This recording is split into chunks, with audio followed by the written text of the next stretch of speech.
very, very helpful for your I couldn't participation. find Moses in the chalk. It wasn't? Okay. Yeah, Moses and the other ones weren't in the chalk. Then I'll double check if that was put on. Okay. Thank you. The other thing is to be thinking about your paper on tradition. I've seen a number of people have already indicated different kind of backgrounds and concerns. So you can come at it from you can come at it from any angle that you want. People have a variety of different religious and traditional backgrounds. So I would be very happy that it's nuanced in a way that makes it very real for you. So it should have a kind of critical side to it, but also a personal application. And a number of people have already indicated how they want to be moving forward or struggling with certain ideas. So this is a good occasion to do that. So there's no right and wrong. It's just thoughtfulness. Okay. So that's all that I really want. And I hope that you've seen so far that you can feel free to say what you want, more or less.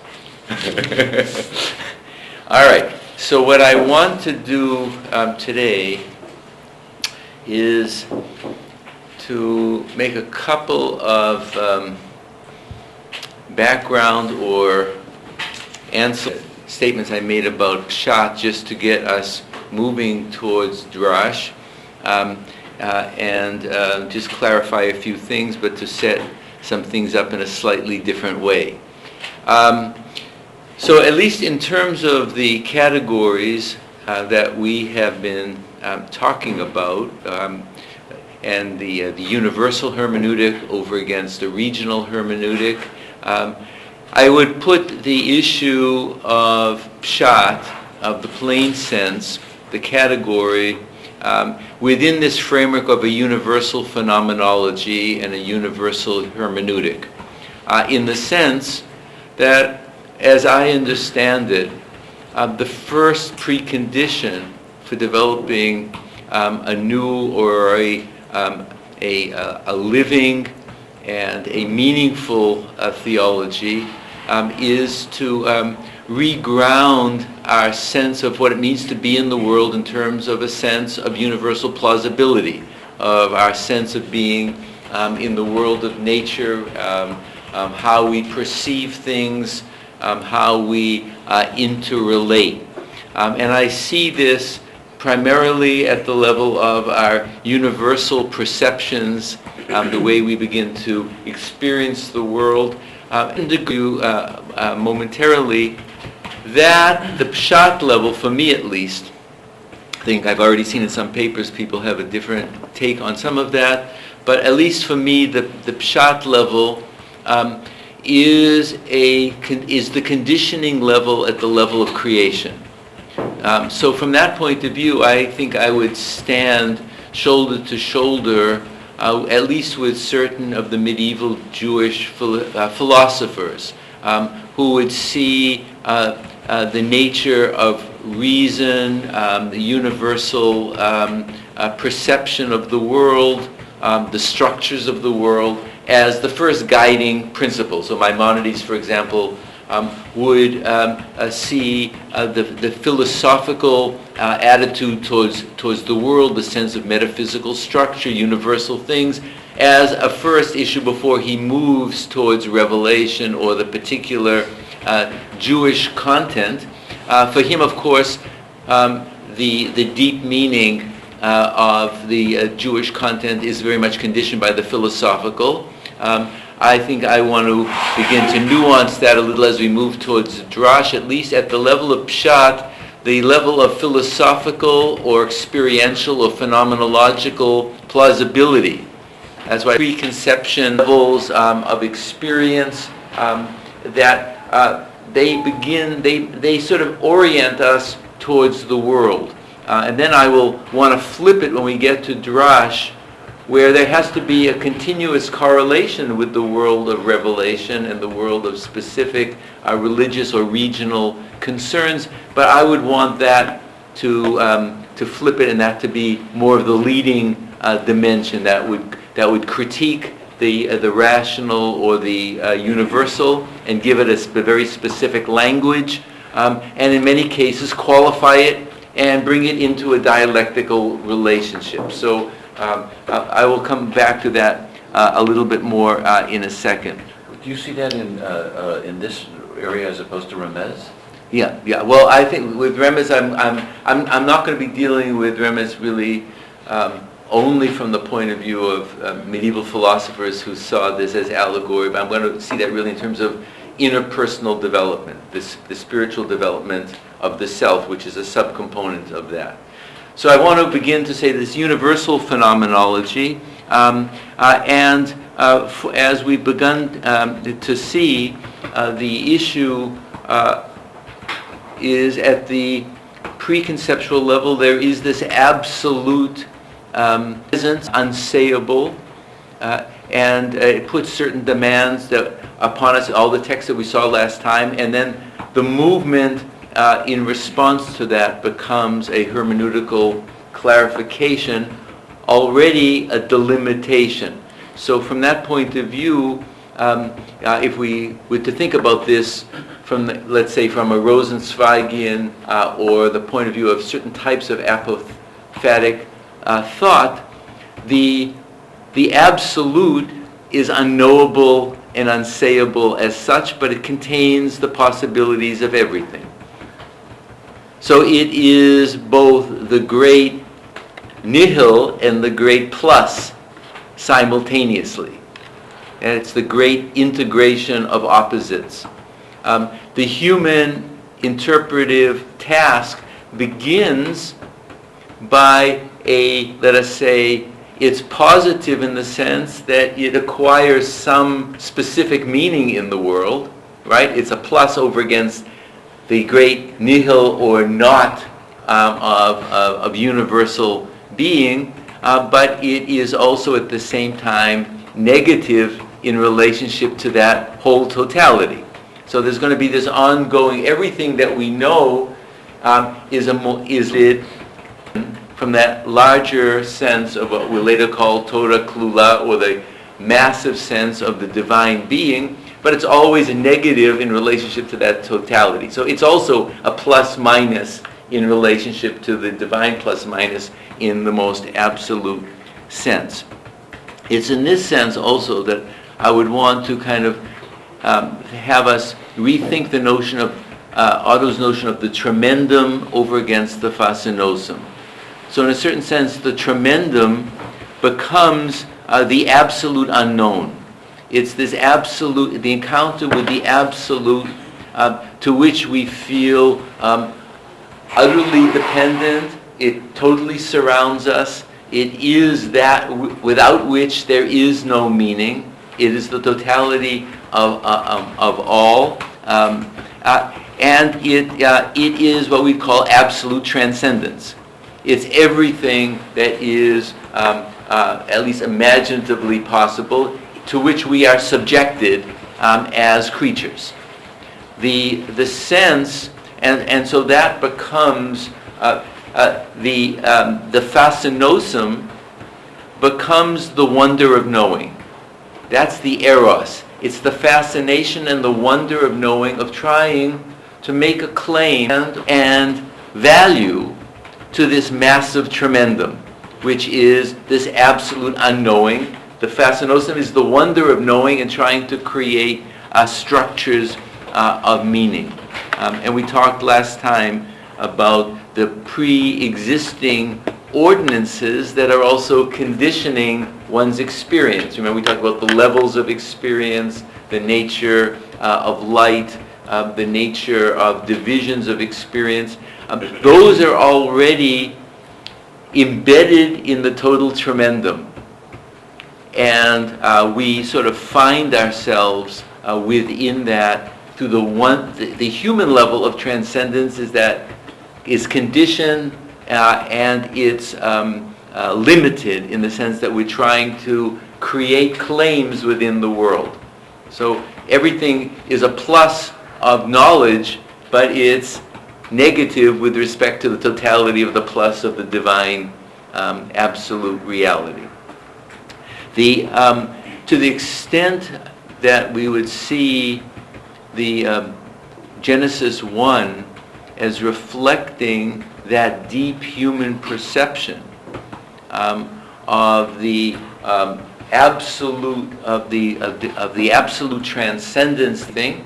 That I like to read the prologue that at the beginning God created the heavens and the earth. So that becomes a kind of an absolute background to everything, and the human and the perception within that of the subdivisions and the orders of the world are what we experience as human beings of distinctions, the ordinances, the valences, the levels of meaning. There is already a deep perception of a human perception that comes to awareness in Genesis 1. That value is always already there. It can be discovered. It's stated from the divine point of view, but it's already there. It's part of that world of the divine creation, of the absolute transcendence. The struggle for the human being will be to find the right relationship to that tov, that good which is already there, or what is not.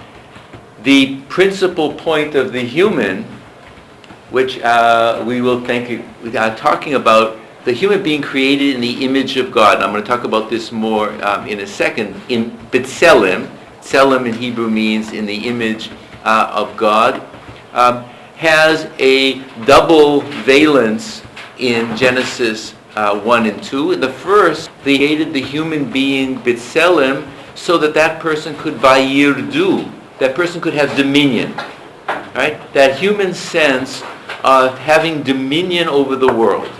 Okay, so that comes really up out of our creaturely consciousness of dominion, and we're going to talk a little bit more about that later.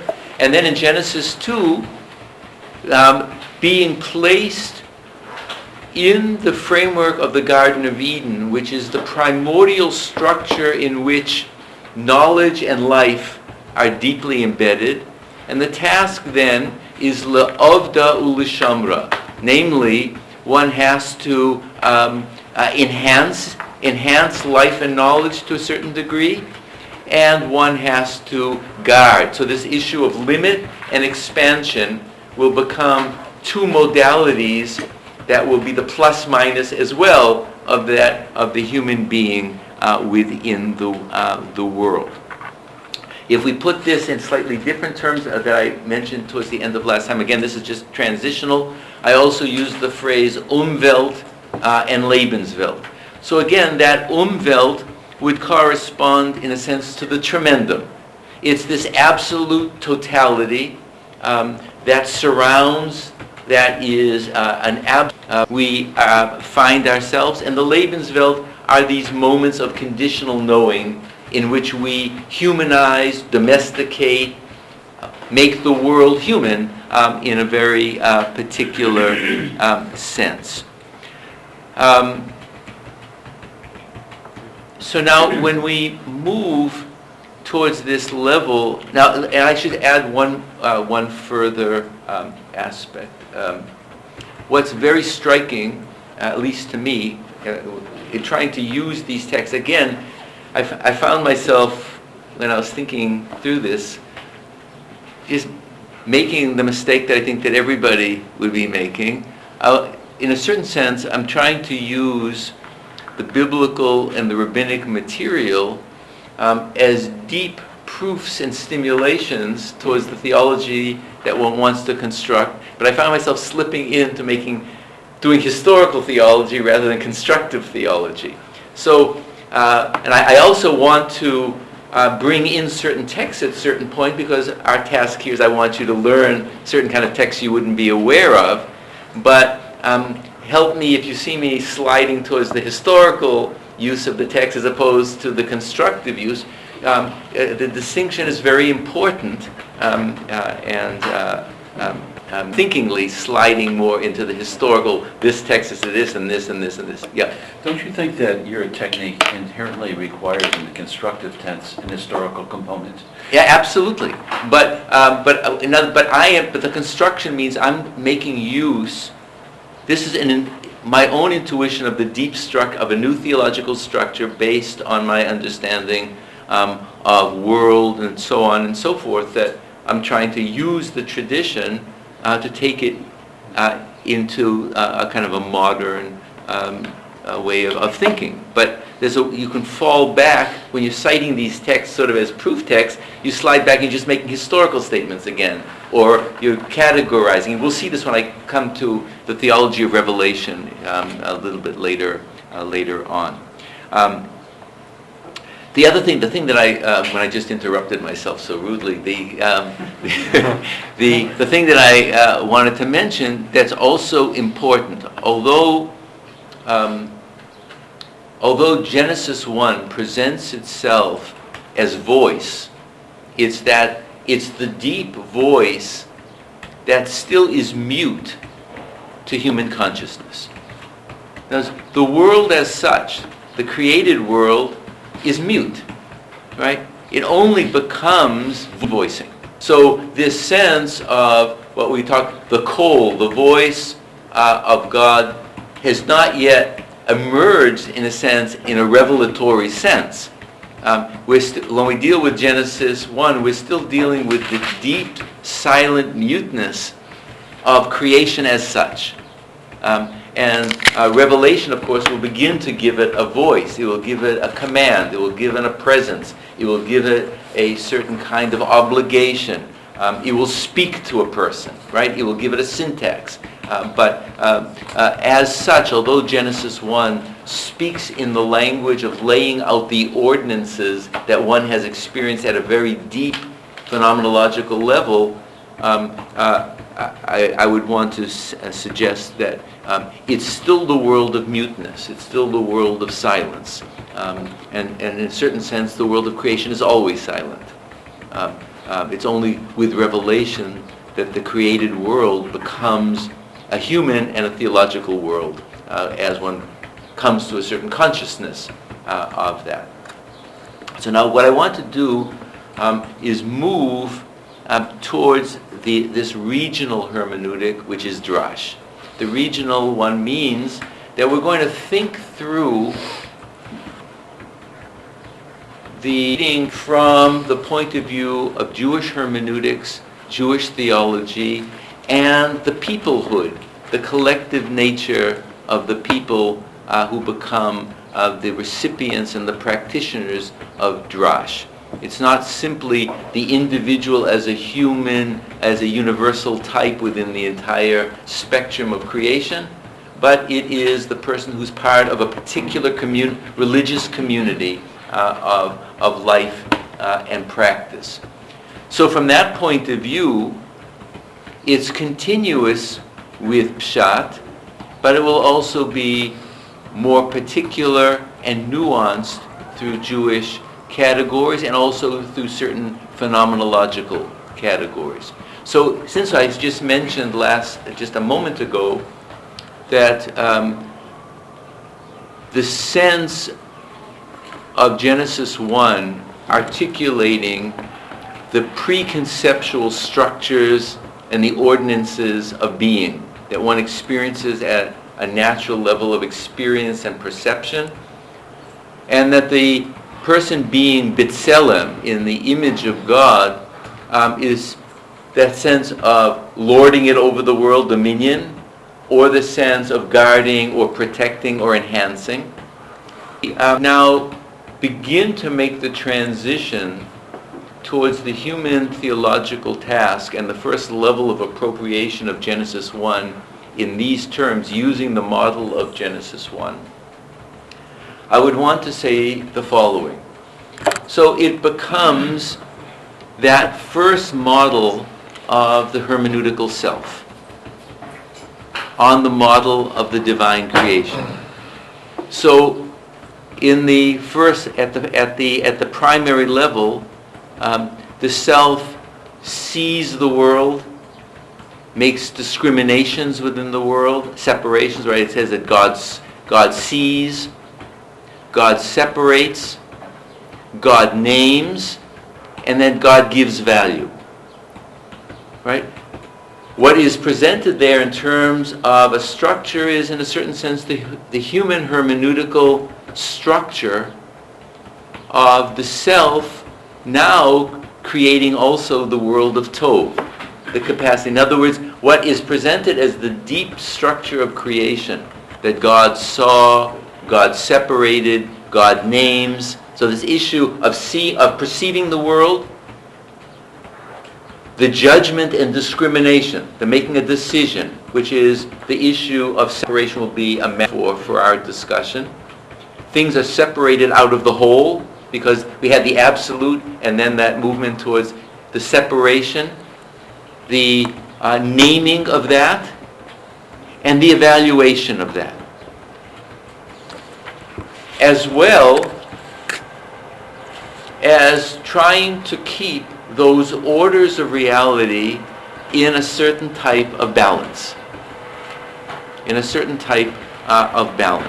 So the issue of the human being in the image of God becomes both the hermeneutical task of creating the world or revising or interpreting the world through language, making perceptions, divisions, distinctions, naming and giving value.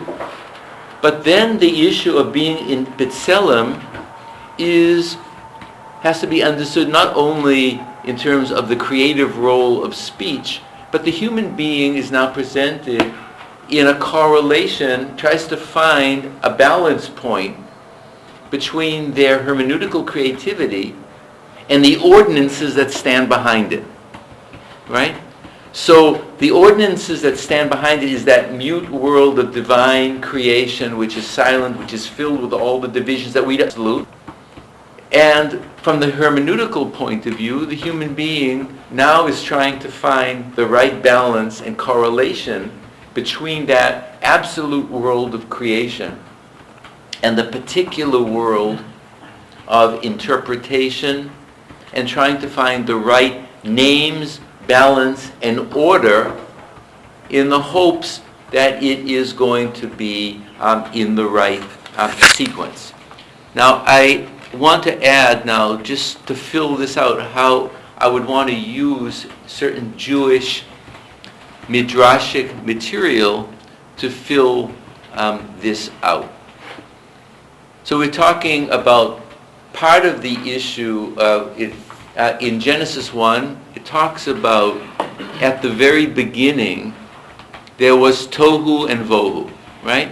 There was this confusion and chaotic thing before God made the separations and the divisions. It's some correlation with that absolute transcendence from the human point of view, right? There's the absolute transcendence, and the human being has this totality of interpenetrating things and has not yet made the hermeneutical distinctions from the human point of there is a quite striking teaching in Genesis Rabbah, and that's expanded on elsewhere in Hasidic literature, and I'm blending all these things together in my own particular way. But they give this astonishing understanding of what we would say, what is the movement of the hermeneutical self? Instead of seeing the world as tohu and bohu, right? Disorder and without form, the rabbis, or one particular rabbi says that what Adam did was playing on that term. He was toheh uvoheh. He was astonished at the mystery of existence. They turn, in other words, that notion of the inconceivable through language is flipped because it's all the same world. The world that is perceived as confused through the astonished imagination begins to be toheh uvoheh, what Aristotle, or I say, the beginning of wonder or the beginning of astonishment. In other words, to see their possibility. You begin to see possibility. And then the rabbis say, after being toheh, there is this realization. I want to read it in two ways. And again, I'm not doing a historical theology. I want to begin to take this in my hermeneutical way. The second move of toheh, of being astonished, is not simply to be bowhead, that it is wondrous, but to say bohu. There is something in it. In other words, it's not just a mystery that's confusion. It's not just stimulating the wondrous imagination, but there is that move towards the hermeneutical construction. Bohu.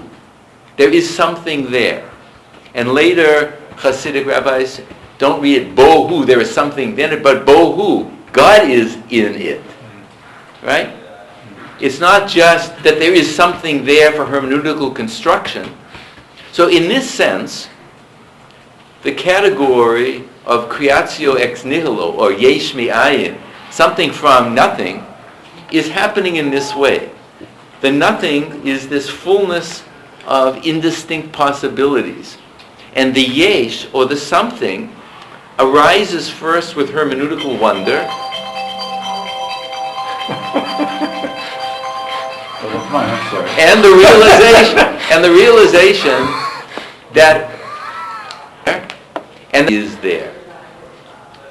Something. Now, I'm going to come back to this later, but this is, for me, this is extremely pregnant from a theological hermeneutical point of view, because if we try to get at the deeper sense of what bohu, that not only is there something there, in other words, there can be a construction through the imagination, but that the divine is there. It is something from ayin. There's something comes from the totality, which is the nihil, right? Which means, from a hermeneutical point of view, the divine not, or the divine nihil, is the deep ground or structure of every hermeneutical thing that is constructed around it. In other words, we're making something out of this totality of the nihil, which is the divine who that is in it. I want to make sure that everybody understands what I'm saying. Let me just try to say it again, and then you get a response. So remember we said that there is this absolute not, this apophatic nihil. It is the totality of all. That's the absolute transcendence, right? From one human point of view, it's the absolute transcendence. From another, totality of possibilities. It's not yet Torah klula. That's already a different level of imagination, but it is part of that. It's part of that. It's part of that ground that will become to consciousness as Torah klula, because I want to talk about that in terms of revelation. We're still in the world of creation. There is this absolute transcendence. At a certain level, it's the fullness, or the infinite fullness of possibilities, which is tohu and vohu. I don't know what to do, right? And as I grow in consciousness, I suddenly realize bohu. I'm astonished, and I see that there's something, I can make something from nothing. From the nothingness of the preformed. But if I also say that I see, from a theological point of view, that there is the divine in it, not just something, bohu, there's something in it, but bohu, the divine is in it, it means that this absolute nihil, which is always already there, it doesn't go away, right?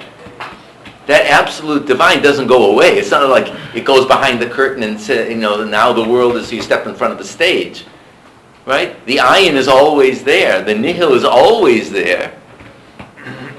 And the yesh, or the existent, is a construction within it. It's something that just means then that nihil, which preserves the absolute possibility of meaning, is always in everything, right? And that's what gives our interpretations their theological divine ground, as it were. Not any particularity, but the totality of infinite possibility from which we are dealing. So, from that point of view, we become hermeneutical selves as we engage in the reconstruction of the divine creation through the human voice of interpretation.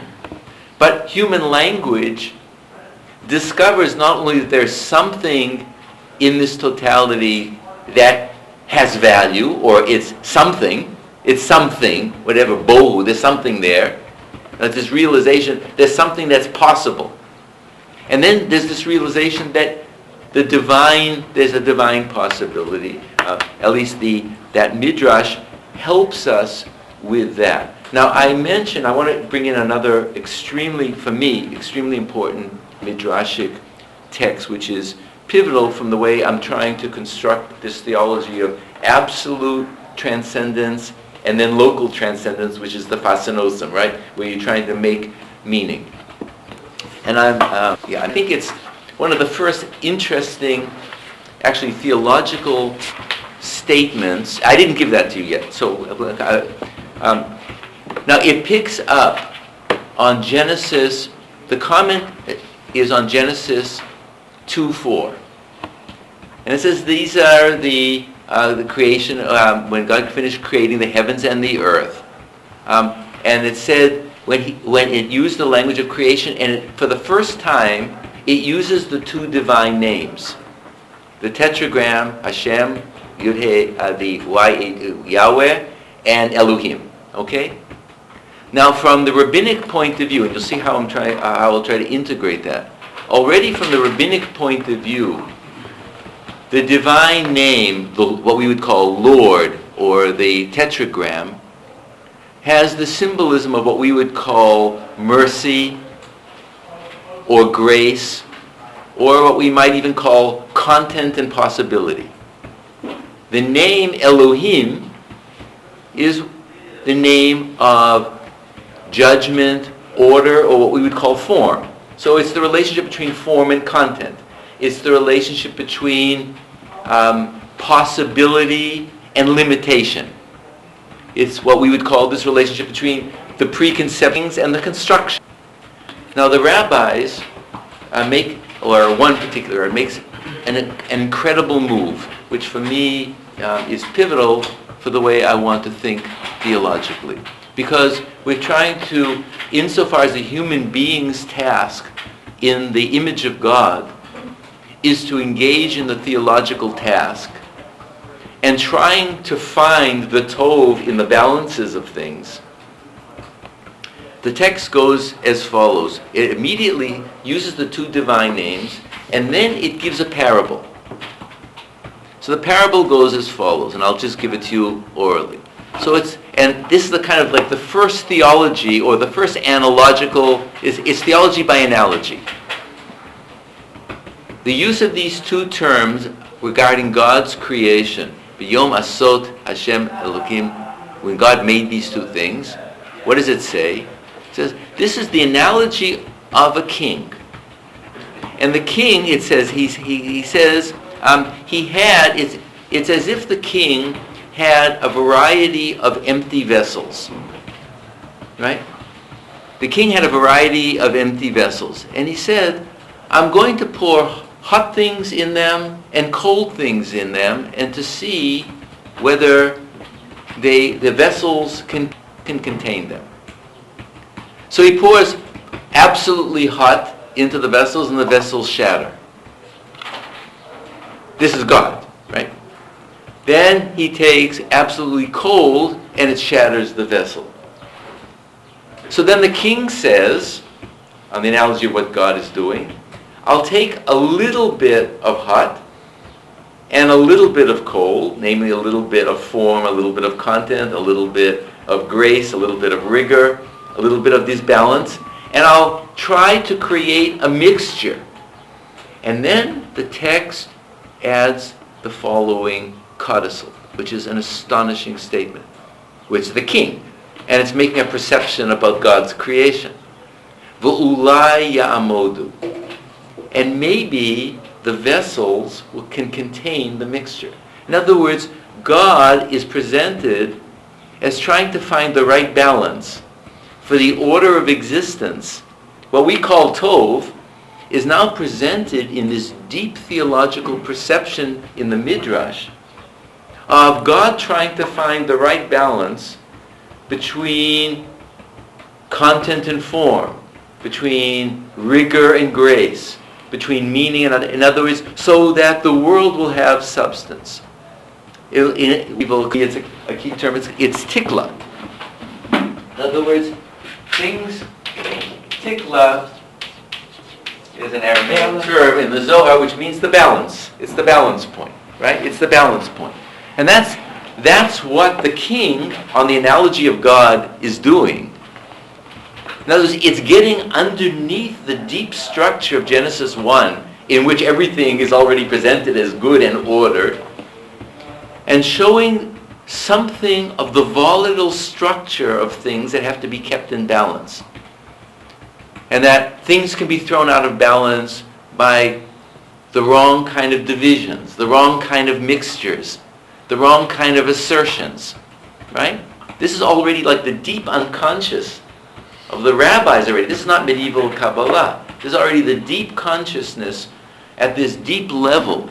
So from the human hermeneutical point of view that we're talking about, to be B'Tselem, to be in the image of God, who is seeing, making distinctions, giving names, and trying to give value to the world through hermeneutical action, which is, in other words, there's nothing that we're told clearly in Genesis 1 about what does it mean of God. Medieval philosophers and others are constantly trying to explain what does it mean to be in the image of God. A person is placed there, let us say, to have dominion, or placed there to guide. But the exact meaning of what it means to be in the image is left quite vague. It's not always interpreted in terms of having dominion or guarding or protecting. Is it having ratio? Is it what is the imitatio Dei? I'm suggesting that on the basis of Genesis 1, the imitatio Dei is the daring and restricted and implications of being a hermeneutical person. That means that one is constructing the order of human life for a religious culture, hoping that that hermeneutical evaluation and meaning, ulai ya'amodu, is always tenuous, because it's not always going to be clear what the balance is. In other words, the symmetry and the goal is Genesis 1, where there is clear distinctions and divisions, right? But even this issue of having dominion over the world or guarding and protecting is ruptured after the sin in Eden, right? Then the person, they have to work with the sweat of their brow, they struggle, they give birth in pain, life isn't easy, knowledge isn't easy, and dominion isn't easy. Those structures are ruptured, right? So part of that task of being in the image of God from a hermeneutical point of view is again perception, seeing, making a division, vayavdel, that is to say, making discriminations within the tohu, right? You're making cuts and distinctions within the vast ordinances of the world. And again, I see this in a massive sense. It could include, cell divisions and involved in biology. It's not just, touching the tree and the rock. All the deep structures that are part of the divine ordinance of things. Then you have to say there's something there, and then a decision is to make, to name it, and to give it value. And then the question is, ulai yamodu. Will these vessels of the ordinance of the world and the value that we place on it, is that the right balance point? Is that the right balance point? And that becomes the primary regional starting point of our lives with creation. The very fact that this Genesis Rabbah text begins by saying limelech, which means mashal lemelech, or mashal lemahadavar domeh limelech, is what can it be compared to a king? We have our first kind of incipient theology. Theology is trying to use analogies that come out of our own perception of the world to make correlations with structures that we have both in the world and in Scripture, and to try to give it new formulation. So this is already before Sinai, that double point that I already had pointed out to you, but I'll come back to. The first issue of Psalm 29 was the kol, the voice of God is bekoach. That's simply the power of things pulsing everywhere in the universe. That's the silent pulse. And we don't know that kol in any hermeneutical sense. But we feel it all over. That's that perceptual world of divisions. It's the divine speaking which emerges to consciousness through every perceptual sensation that we have. Right? And then when that koach is understood to be koach as potential, right? When it's understood as potential, that's the head. And then to see that something of the... But when we make the hermeneutical construction, if you only see, and we'll see this will be coming, the arch commandment when we come to Revelation. If you only say, I'm astonished, I'm a creative person, bohu, there's something there, and my hermeneutical construction is absolutized, I've turned it into a hermeneutical idol. The only way that it's saved against idolatry is to realize bohu, the nihil, the absolute unsayable divine ground, is within that. It protects the hermeneutical self from the hegemonic hubris that the hermeneutical act not only says the world, but makes the world, and you become like a little god through hermeneutics.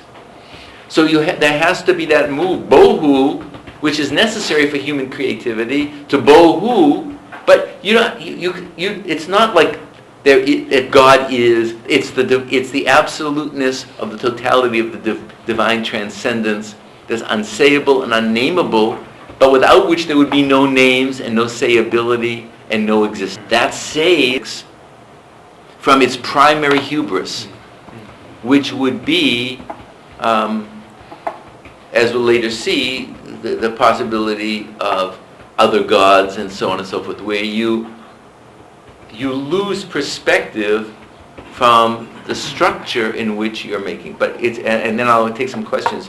This issue of recognizing ulaya amodu, this deep unconscious that's coming up through the unconscious of the Midrash, that there is a tenuousness, that it can balance, that even the divine is presented as not quite sure about. In other words, it totally undermines that notion of Genesis 1. Now, the medieval Kabbalah will make a lot of that, and I don't want to build on that in this context. But from the point of view of simply that move of the deeper structure of Pshat, right? We're moving from Pshat as it becomes Drash, right?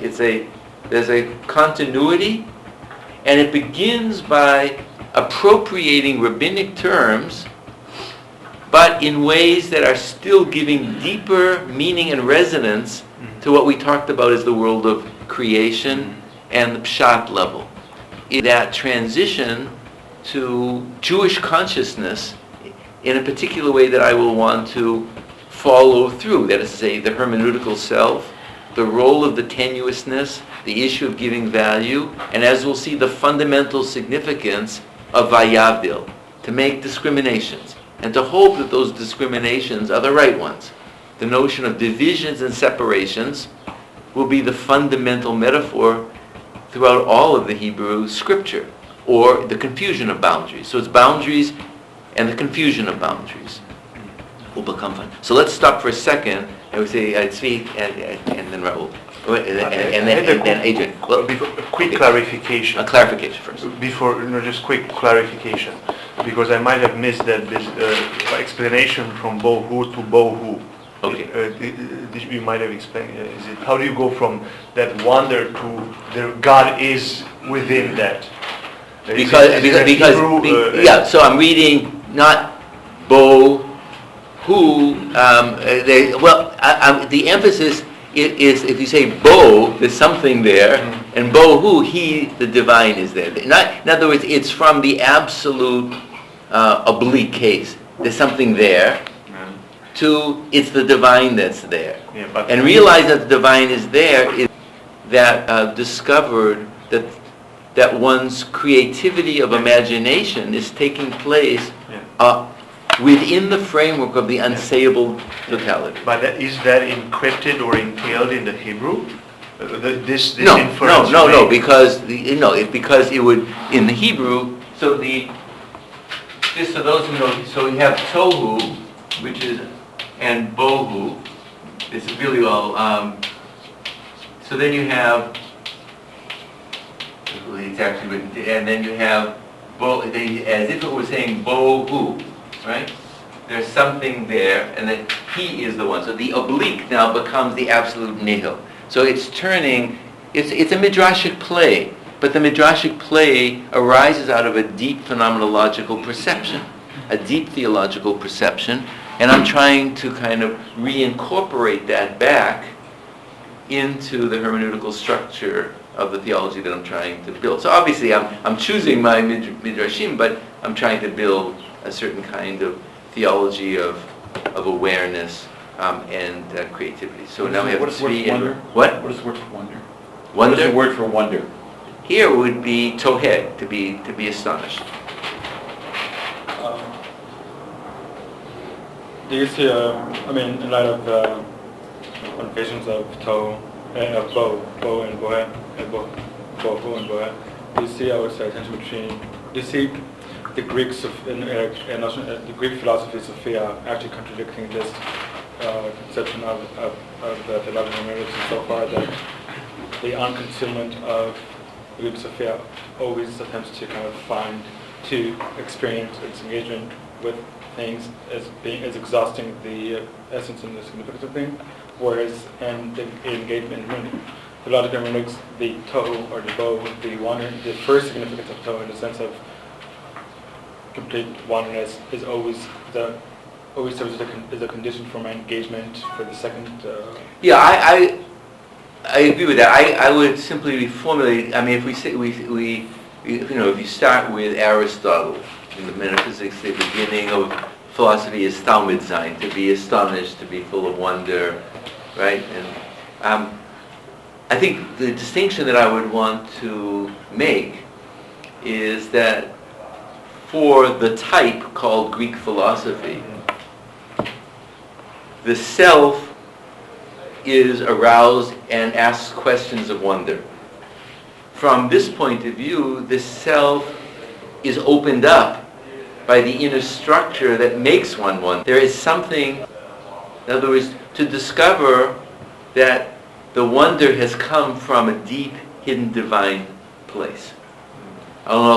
And so you modify that sense that I'm doing the wonder, there's something there, and then I immediately realize that there is this divine absolute nihil that has stimulated the question, and that changes that relationship totally, right? So it becomes, at the first phenomenological level, one is not aware of that. One feels that oneself as a questioning, seeking person is filled with wonder.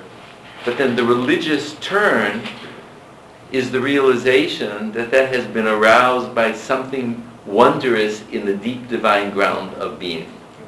Yes, I think it's brilliant. And it's really, in a way, we are not wondering, but we are being wondered and Yes. partaking in the wondering. And you can use that also using the Eastern metaphor for the world as a play, as a divine play, in which you can partake. Play or play. Place. Not play. Like lila in Sanskrit. Yeah.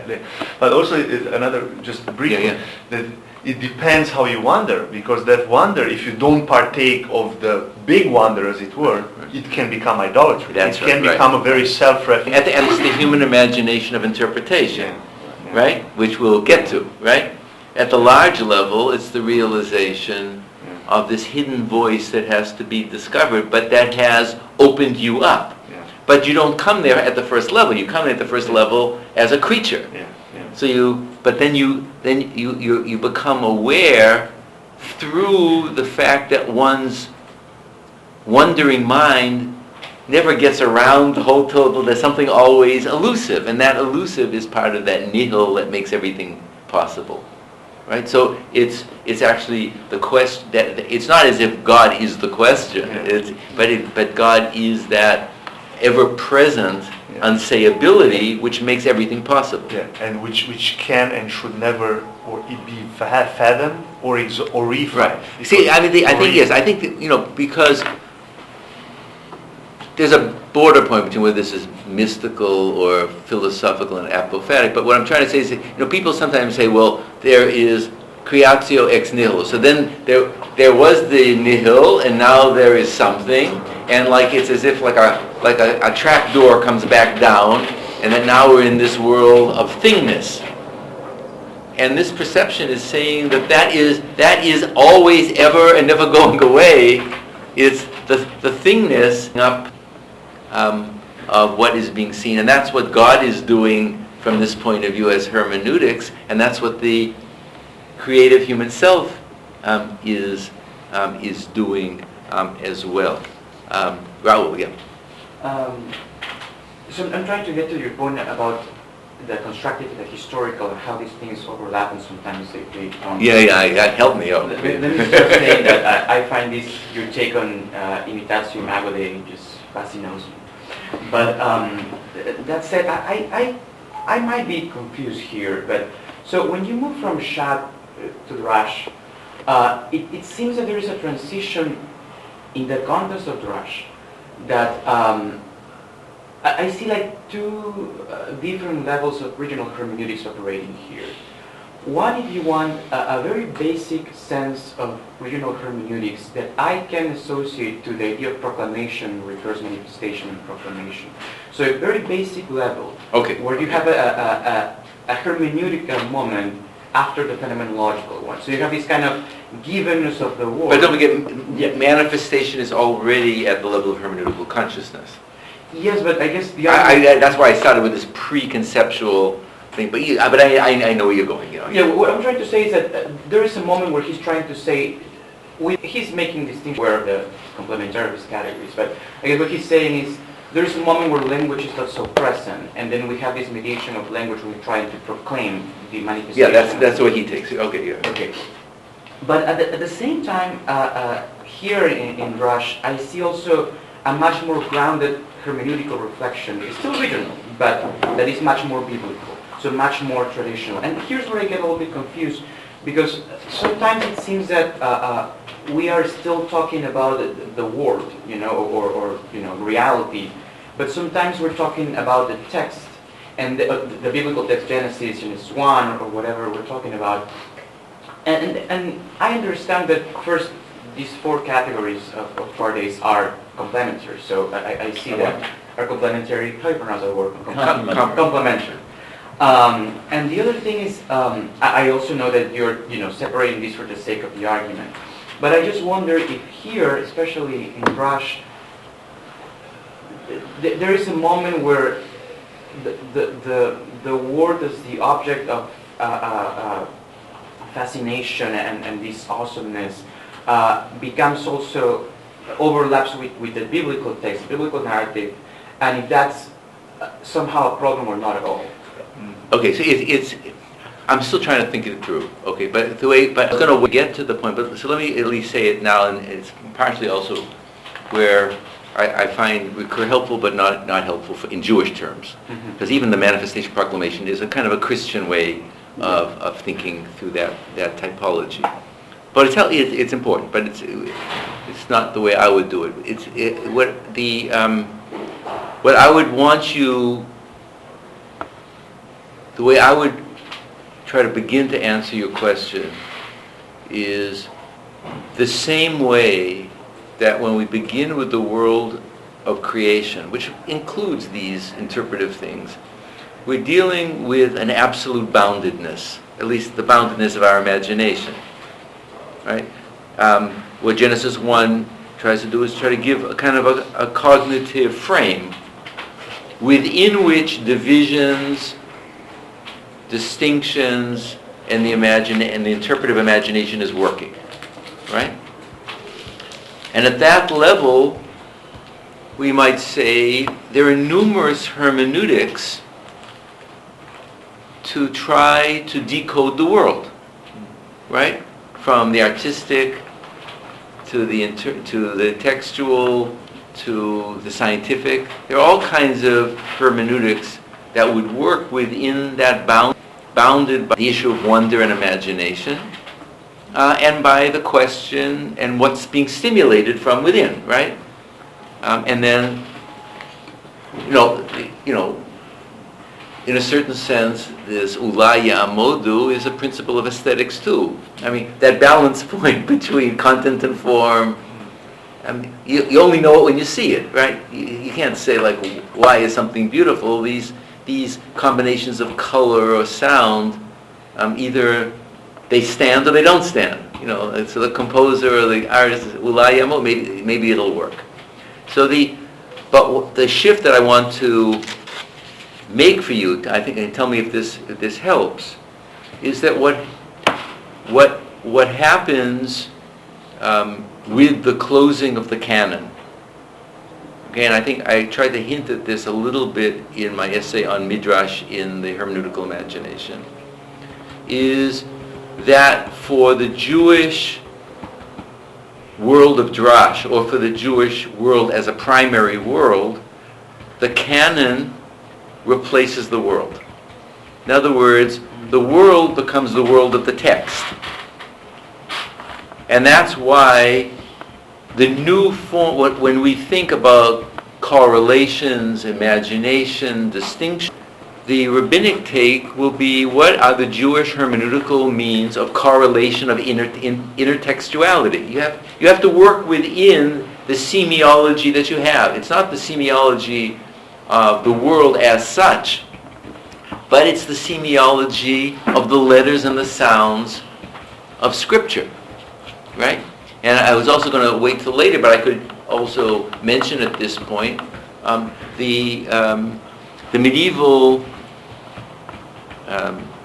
many medieval, particularly lawyers and legalists and mystics, make the particular emphasis that the canonical structure of Scripture is written without vowel letters, vowel points, which means the potentiality for creative revision of sound and meaning is not only at the consonantal level, but at the vocalic level.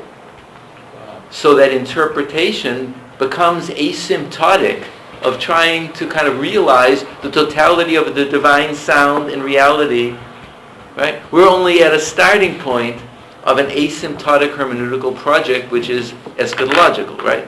Now, the point of the world of correlation is within the text. That first limitation is the Torah shebechtav. That's the written Torah, right? That becomes the canonical universe of semiological possibilities, right? The Torah sheba'al peh, the oral tradition, becomes the hermeneutical agent of creating from semiological possibilities significance, right? It turns these things into meaningful units. But the same way that the Hu is embedded in the Tohu, the divine ground, the Torah Klula functions as that at the level of canonical Scripture. In other words, you have to, for me, theologically, you want to have, since everything becomes a potential for hermeneutical meaning, Torah Klula is not understandable as such, but it's the imaginative structure which becomes hermeneutical meaning for us. So I call it, this Torah Klula, the interpenetrating possibility of all possibilities, which is what the oral tradition taps into to create its imagination at the level of making sense, always on the way to become Torah Klula, in a sense, right? Or it always is, but you don't know it yet. Right? That's a more mystical thing that we'd have to come to at a later point. But the I'm not going to push it in this particular context. But so there is a historical moment. Then there is the historical moment of hermeneutics, which becomes a particular cultural moment, which for me are the techniques in the hermeneutics of the sages, and then the whole world that builds on the sages. For you, it's the patristic tradition and the Catholic, and that level of interpretation, and its possibilities, and its ways of making norms. Something that, how the normative works from out of the absolute, right? Right. So, and then of course you have to find a principle. So, if Augustine was saying that the principle would be love, I'm going to try to locate the principle slightly. I don't disagree with that, but I want to find a slightly different principle point. I think part of that principle, well, let's see. Part of the point is how to deal with difference and balance. That's the attunement, right? It's what can these things stand? What's in which is sustained in relationship to what you're dealing with, because the other has absolute value as part of the creation, and that becomes, and the blurring of that boundary, either at the hermeneutical or ethical level, is the destruction of these vessels of the world, or it becomes, evil. Evil, from that point of view, is excess, which destroys the containers. Right? It's not like it doesn't come from a principle within existence. It's that misuse of the balance, right? It's gone haywire. That the tikla, that balance point of the scale, gets screwed up.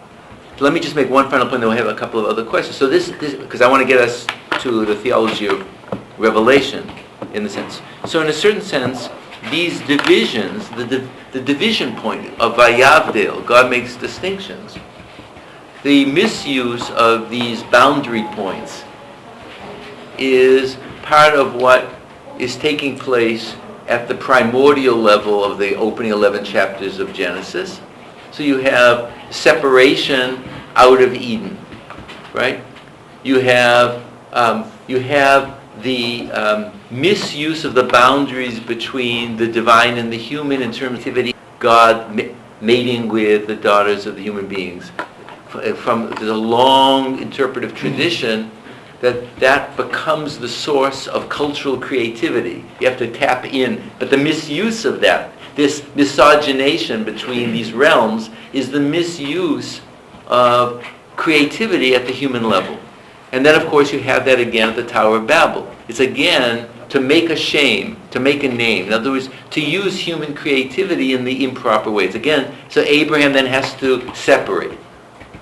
And then you have the separation into Egypt, and then the separation out of Egypt becomes the fundamental pre-point before we'll get to the Decalogue, right? Coming out of that space of idolatrous space, mixtures, and the false, that false multiplicity.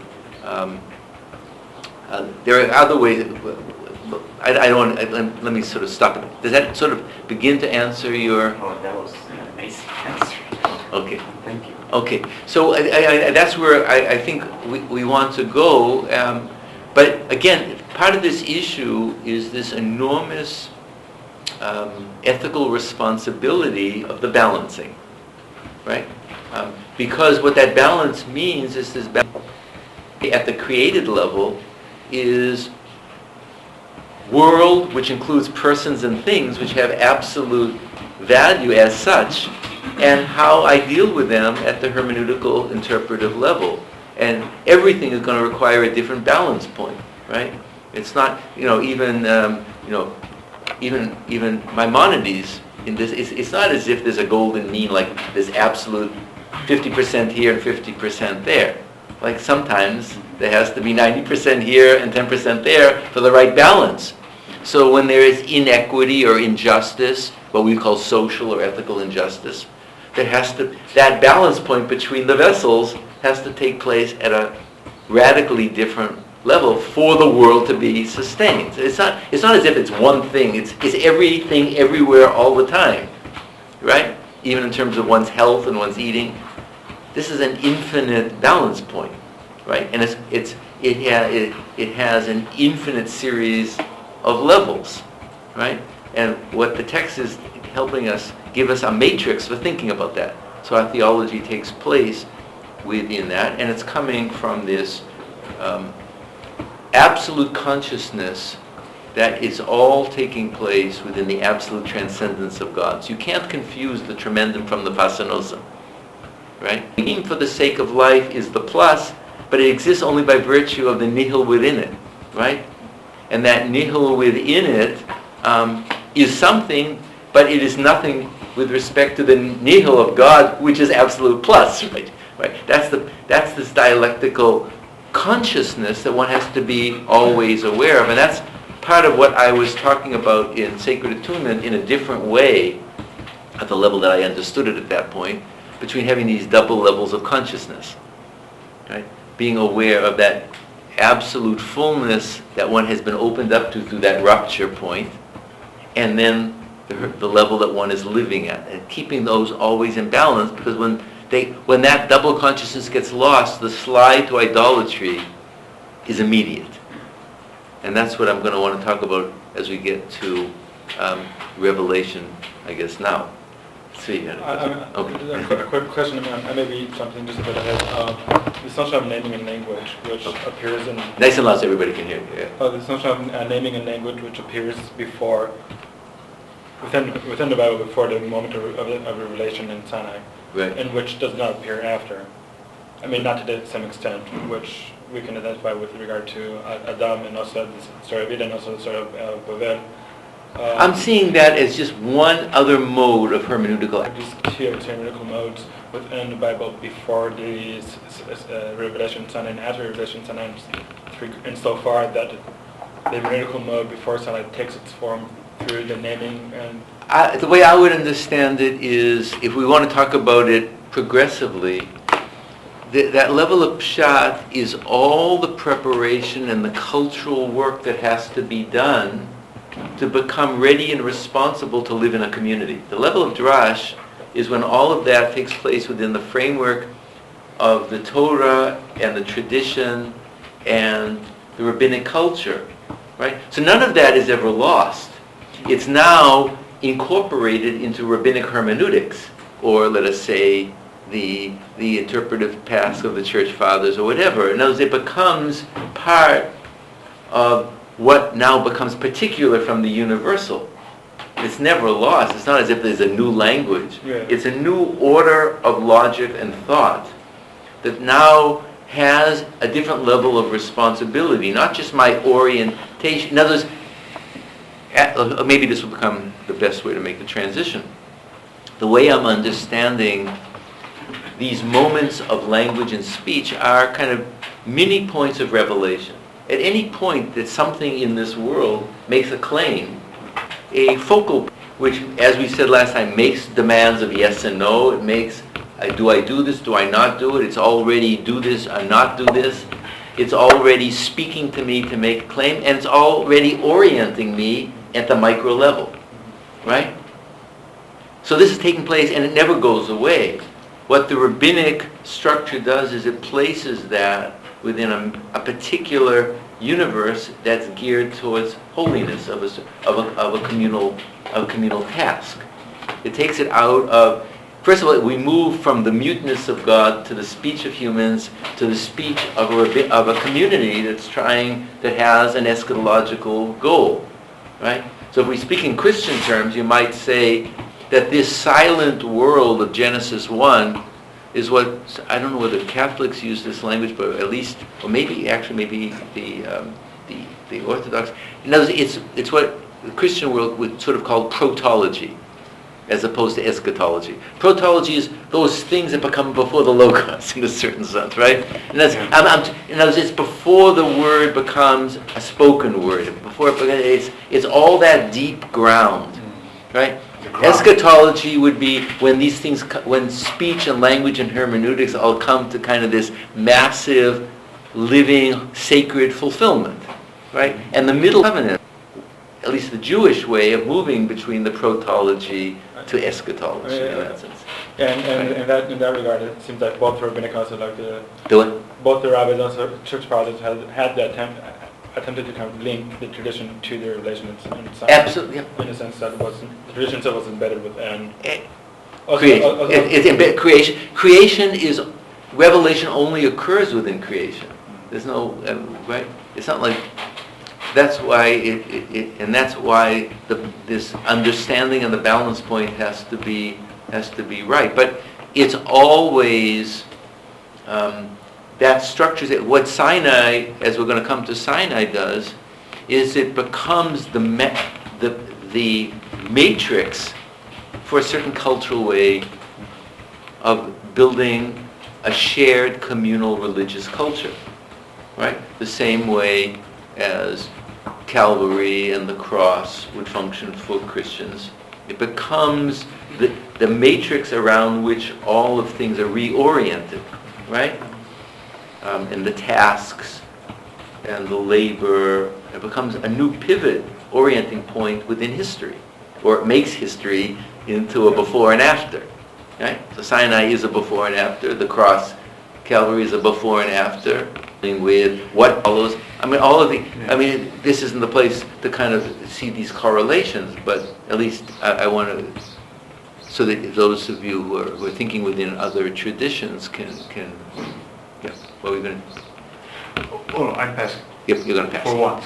Okay. All right. So what I think I'd like to do, is to begin this issue of a theology of revelation within the framework of my theology, right? So I'm using the historical theology as we're moving forward. As you see, you see how complicated it is. How do you use these historical texts? I don't want to be accused of saying, well, you're picking and choosing. But on some level, I am picking and choosing, because I'm picking and choosing that which is going to build the theology that moves from creation to revelation in a continuity, but in a transformed way. But there has to be some kind of a link between the two. There can't be a total gap. And then you have to let me know if you see a problem.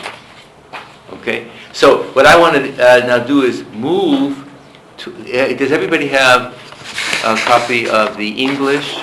Some people came in late, and then there's Hebrew going around too. So we're going to, since a lot of people have never seen a number of these texts, what I want to also do is to teach certain material. But again, that's where, when I first was making some notes, I was thinking about this, and I was teaching like historical theology, and I'm not doing historical theology, I'm doing constructive theology that can't avoid historical theology. In other words, otherwise there will be no continuity. The question is how you do it, and how do you do it authentically. Okay, so that's part of the issue, and so I can't hide behind a rabbinical school. I have to speak in my own voice, so you can criticize me more sharply. So, does everybody have, who has the English? You have the English. If you have some of the Hebrew, and I've chosen this because these are my proof texts, in a sense, or these are my theology proofs of how I want to go. So. Actually, I want to begin on that second page, which is the text from Tanhuma. You'll see why. When I translated them, I just pulled down the Tanhuma third, so it's conceptually first. We don't have to go into what these rabbinic sources are.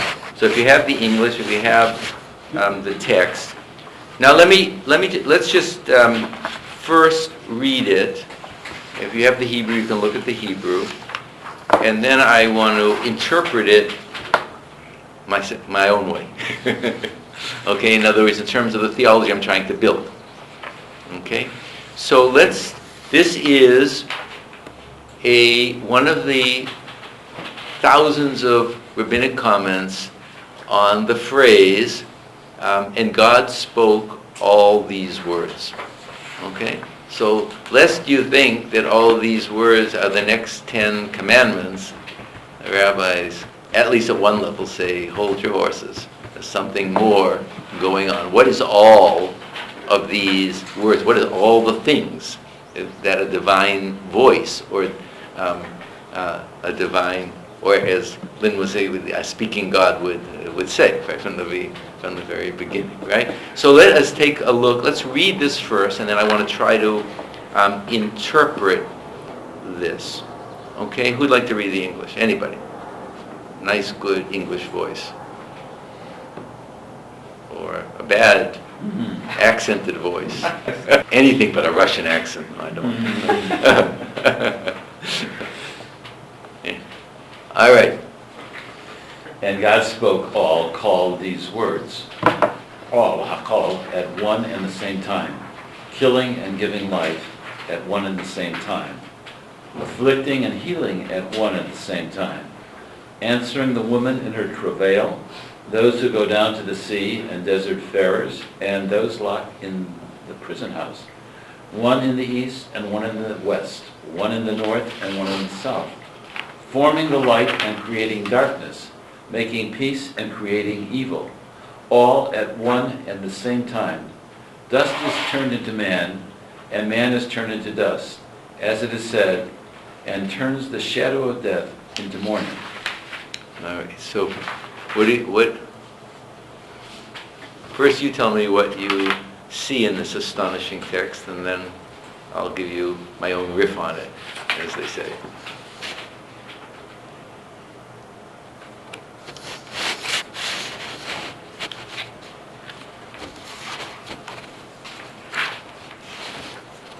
Anybody, come on, anybody can do I it. think it's the absolute being. What? I think it's the absolute being. That when all encompasses that heaven and earth that was set up in But Genesis. what is this all?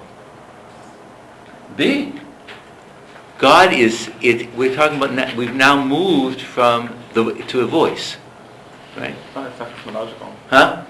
So It's kind of, it's not cosmological so much as like God's personal, providence and care for a human being, which is.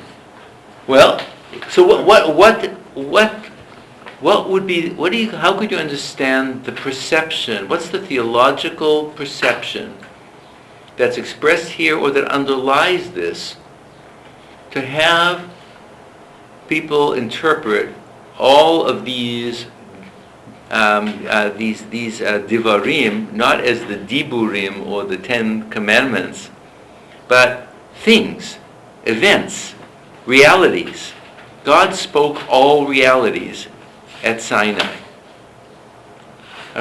Right? This is like within the framework of the Decalogue, there's something of a deeper speech that's being suggested here, right? What is this speech that is?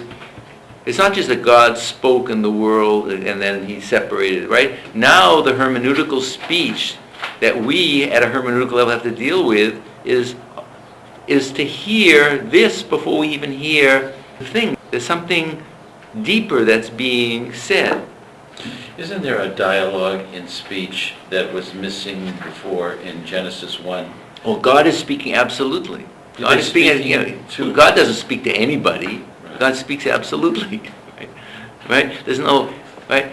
As God speaks, things come into being. God doesn't have an object to right. So that's part of the saying. But I want to hear some of your thoughts here. Like, why do you think I chose this, or at least, like what do you want to help me out? Tell me what I was thinking. Oh, you want me to do it? Okay. I would restate the problem. Yeah. Nothing Okay. new, Nothing new. He speaks about the opposites. That's clear. He speaks about opposites. Absolutely. That's clear. Right. Just a second. Yeah. He speaks about two things: about divine providence, like answering the prayer. Yeah. About divine providence and about making things, doing things, creating things. Mm-hmm. Yeah. So somehow both of these things answering prayer and creating both are understood as speech, whatever speech is. So I'm restating this question as what is this speech which can become answering humans and which also becomes making and creating. So what is the speech for the... Okay, so Maxim's issue is both the multiplicity and the contradictions and the diversity, and what is that speech that is divine speech, and how is this going to help us theologically? I just find it interesting that this notion, revelation over here functions as kind of reconsideration or re-experience of nature, and not in a sense that we're not experiencing the world it's not the way we understand the world it's natural order, but rather everything that we experience is kind of carried out in light of the, Maxim said like the contradiction kind of indicate the fact that we're re-experiencing. We're already in the world of creation. This text has already understood divisions and contradictions. This is not a first text. This is not protology. This is already from a consciousness that knows the world and knows the world in variety, and is trying to think about the voice of God of creation and the voice of God that's going to speak at Sinai. Yeah, I'm just trying to understand whether this text, working from the perspective of hermeneutics, whether it's one the world in a not determined kind of way, experiencing things in a way that things are not determined. Notice the key issue. First of all, there's hakol. It's not just God spoke all these things, but hakol. Everything, bivat achat. At one and the same time. It's not like God, the speech is now there's good and now there's evil. Right. Now there's healing and now there's sickness. Now there's birth and now there's death. The divine speech, which is something we can't comprehend, that speech is light and dark. It is all it's Torah klula. It's all interpenetrated. What would be a divine speech? What does God speak? Give me a coffee. Speak to Adrian. Get me, go down to get me an ice cream cone. Is that the way God speaks? There is an attempt to understand what is divine. What is the Kol Hashem? What is God's voice? Right? Calling, you text for an Uber. Does God say, does God simply say, do this, do that in a human voice? When you say that God gives commandments, right? No, they're backing us up because they're going to have to take us forward. Us up the same way as later on to deal with the contradiction that in Exodus, it says, you shall observe the Sabbath day. And in Deuteronomy it says, you shall remember the Sabbath day. Right? The difference between Exodus 20 and Deuteronomy 5. So the rabbis say, both b'dibur echad, in one thing. And then it's in one speech. Right? It's in one speech. Whether our preacher knows that. And then the statement says, something that a human mind could never understand. Right? So, God's speech is an infinite totality, and then it gets broken up into perceptual possibilities according to the capacity of the listeners, or the moment, or the occasion. Healing, death, life, this. But all of this, and it's not just life, death, healing this, plants, war, peace. The cry of prayer and thanksgiving, it's not just those opposites at once, but it's everything all at once. It's this absolute. What's spoken of here is how can you speak of divine speech from a human point of view that is respectful of divine speech, that doesn't turn it into a local dialect. I want a ham and cheese, right? Something like that, right? And God says, well, I'll give you the ham, I won't give you the ham. I won't give you the chease, you can't both. I mean, what would a God say? Wait 6 hours. And okay, what? This is I want coffee. fascinating, but trying to think through some of these ideas. The interesting, or one of the interesting elements of this, though, is that it's happening. At least it's a commentary on the wars after Sinai, right? So it's a kind of an interesting reflection after a key moment in the tradition, rather a foundational moment. And then I guess what it's reflecting back, but it's projecting back to the speech that is the speech that would encompass, I am the God, I am the one who took you out of Egypt, don't have other gods, don't take my name in vain. That's coming out of that same speech, isn't it? Right? What I'm thinking about, though, is the and I, it's inevitable for me to think also in certain Christian No, terms. please, So no, it's helpful. I'm thinking about these and the logos, right? Right. And I'm thinking about how powerful it is for me the idea that logos is the text in John, is also the creating word, and it's also Christ. So you have these kind of correlations that are Right, very, okay, very yeah. easy. And then So that logos, that's the protology, and then it becomes the incarnation is also scatological, Sure. and it's just text to, it's very interesting, right?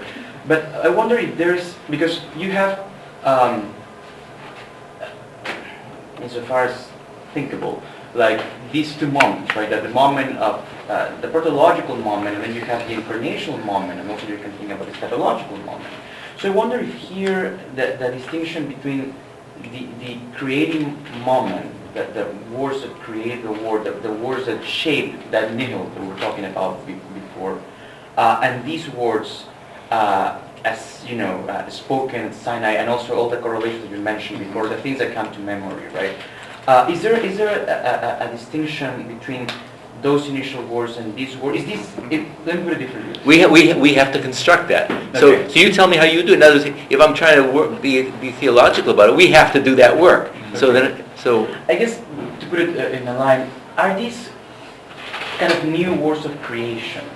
Because in a sense, what I was thinking about with this is that the time doesn't go so well here, but the moment of creation, and then you have a moment of recreation, if you want, when the logos is incarnated, right? So I wonder if these logo here are, and I'm thinking analogically, obviously, if this logo here, all these words are somehow a moment of recreation. Like there's something happening in Sinai that is going beyond the initial creating moment and is transforming everything at one and the same time. it's a nice thought.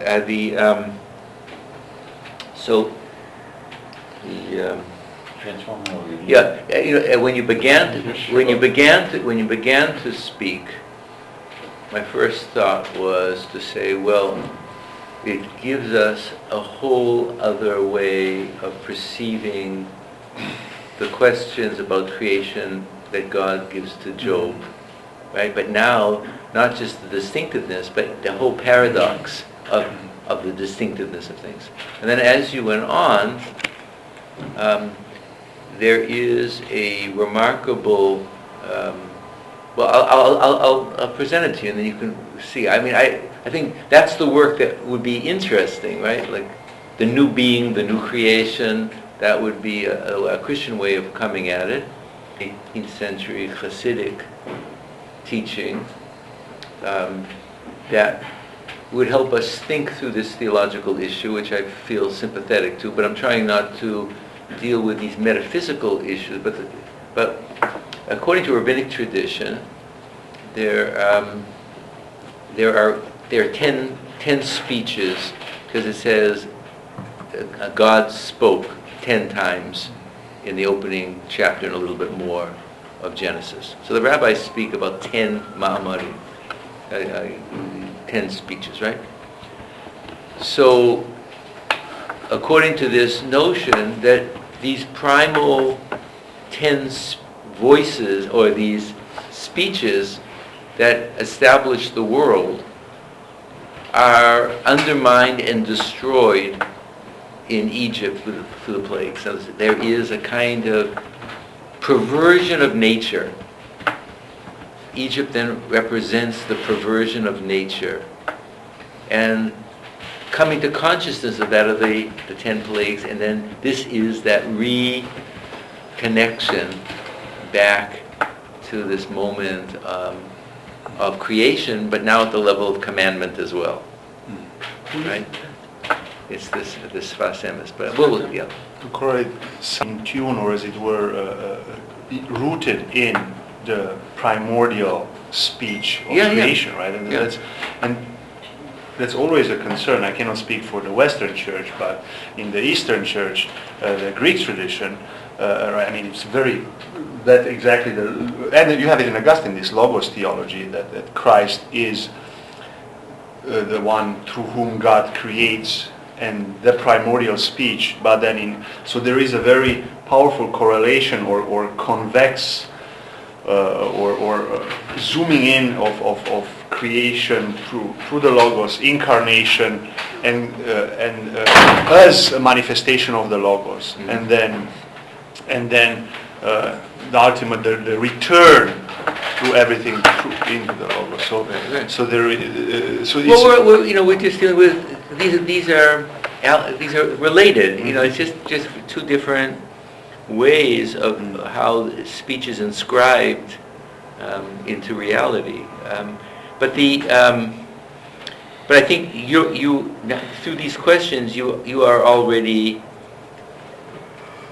manifesting my problem and we have to do that constructive work. We have these aspects, and now we're trying to make these connections to kind of make this real particular moment. So let me at least make a comment about this, so we can do a couple more texts. So the way this fits in to where I'm trying to build this this theology, and why I'm choosing this first, is that we precede the world of interpretation through this ontology.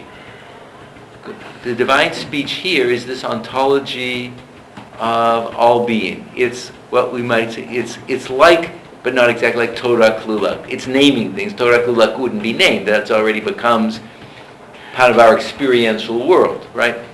The Torah Klula as absolute transcendence. But what it is trying to help us realize is that the divine speech of revelation is already, there's a revealed, that creation itself is an ontology of divine speech, right? So it's pushing back the speech of revealed obligation in society back to an ontological speech in which everything that we know in our living world, health and peace, dark, are described. So it's taking that world that we know, and it's saying that the God of Sinai is the God of creation, and it is absolutely complexly intertwined. The divine speech speaks everything all at once, including, according to many other traditions, the Decalogue was spoken in one speech too, right? And then Moses, as it were, has to kind of recode that as a teacher for the community or the people that are appropriating that. So there is this sense of, we may even say, this power that's experienced, the power of koach that's experienced through the thunder and the lightning and the power, evokes this realization that, in the sense, it's not that God transcends good and evil. God contains in God's speech all of these things that we identify. And you notice how it's a theology that's hermeneutical. All these things is, he said, all these things at once. So you have to say, like, what's the authority for such a statement? Can you build your life on a theology based on this? I mean, that's what once there are interpretations, even if you say that your denomination has the true interpretation, you're building your life on an interpretation of Scripture, right? And the trust in certain teachers of that tradition, right? Now, some people may say that it's more ambiguous. Some would say that there's an absolute teaching. We'll see a couple of texts that will take us there in a second, 1 second. But you see at the very beginning, the entire world, to say that God kills and gives life, so he's obviously quoting Deuteronomy 32, but he kills and gives life all at but now it's all at the same time. What does it mean all at the same time? Like, all of existence is reduced into this time warp of this infinite point, right? It's all at the same time, right? There is a point of an infinite point in which it's all spoken in an incomprehensible point, which is all sound and all meaning and all possibility. That is the voice of Sinai, right?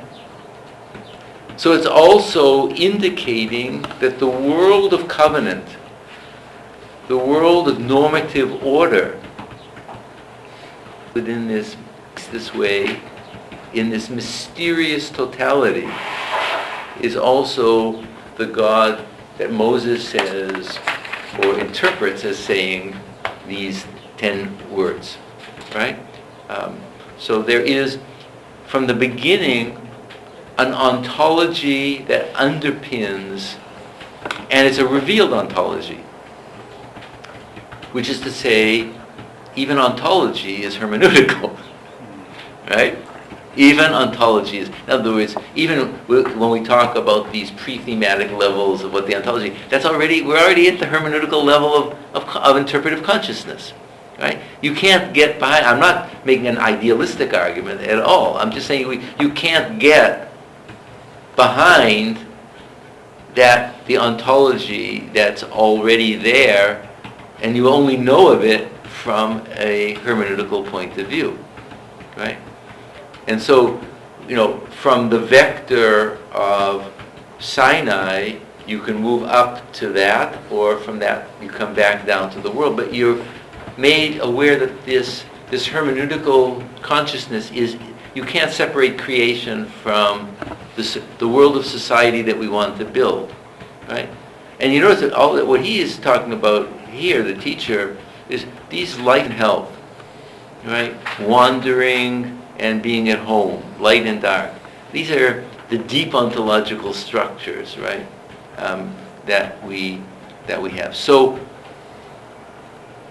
in a certain sense, this is the revelation within which the revelation of Sinai takes place, right? You can't separate this teaching from the more normative, all these words, right? Otherwise, you have to keep that in mind. It's another way of keeping in mind that distinction between of Tov, that God is, there's something more than just the world of culture, right? There's this world of created nature. There's that distinction between the tremendum and the fascinosim, right? Or between the unsayable and the words. The unsayable is all bevat achat, it's all at one word. The sayable is don't kill, observe the Sabbath, honor your parents. That's sayable. Each at each time. Each has its occasion. Divine speech is the totality of speech, which is the infinity there's no such thing as event. It's an infinite, right? A couple of points, then we'll go on. Yeah. It seems to me that by revealing this in words, God is giving us the potentiality for total knowledge as opposed to unknowledge that's present in Job and in the absolute transcendence.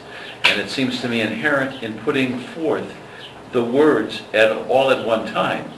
The potential for total knowledge is presented as opposed to the inherent infinitive non-knowledge that we've been learning up to this point.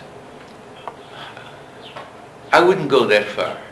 I mean, in other words, how could we ever know what the coincidentia oppositora is? They're all at one time, right? We can't know all of that. In other words, we have a particular way of thinking through opposites.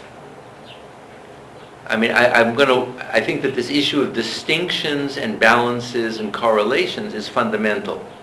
And that's part of the way I want to go with the theology, right, of this balance point. But from the divine point of view, there is the coincidence of opposites. It's all in one place, all simultaneously, right?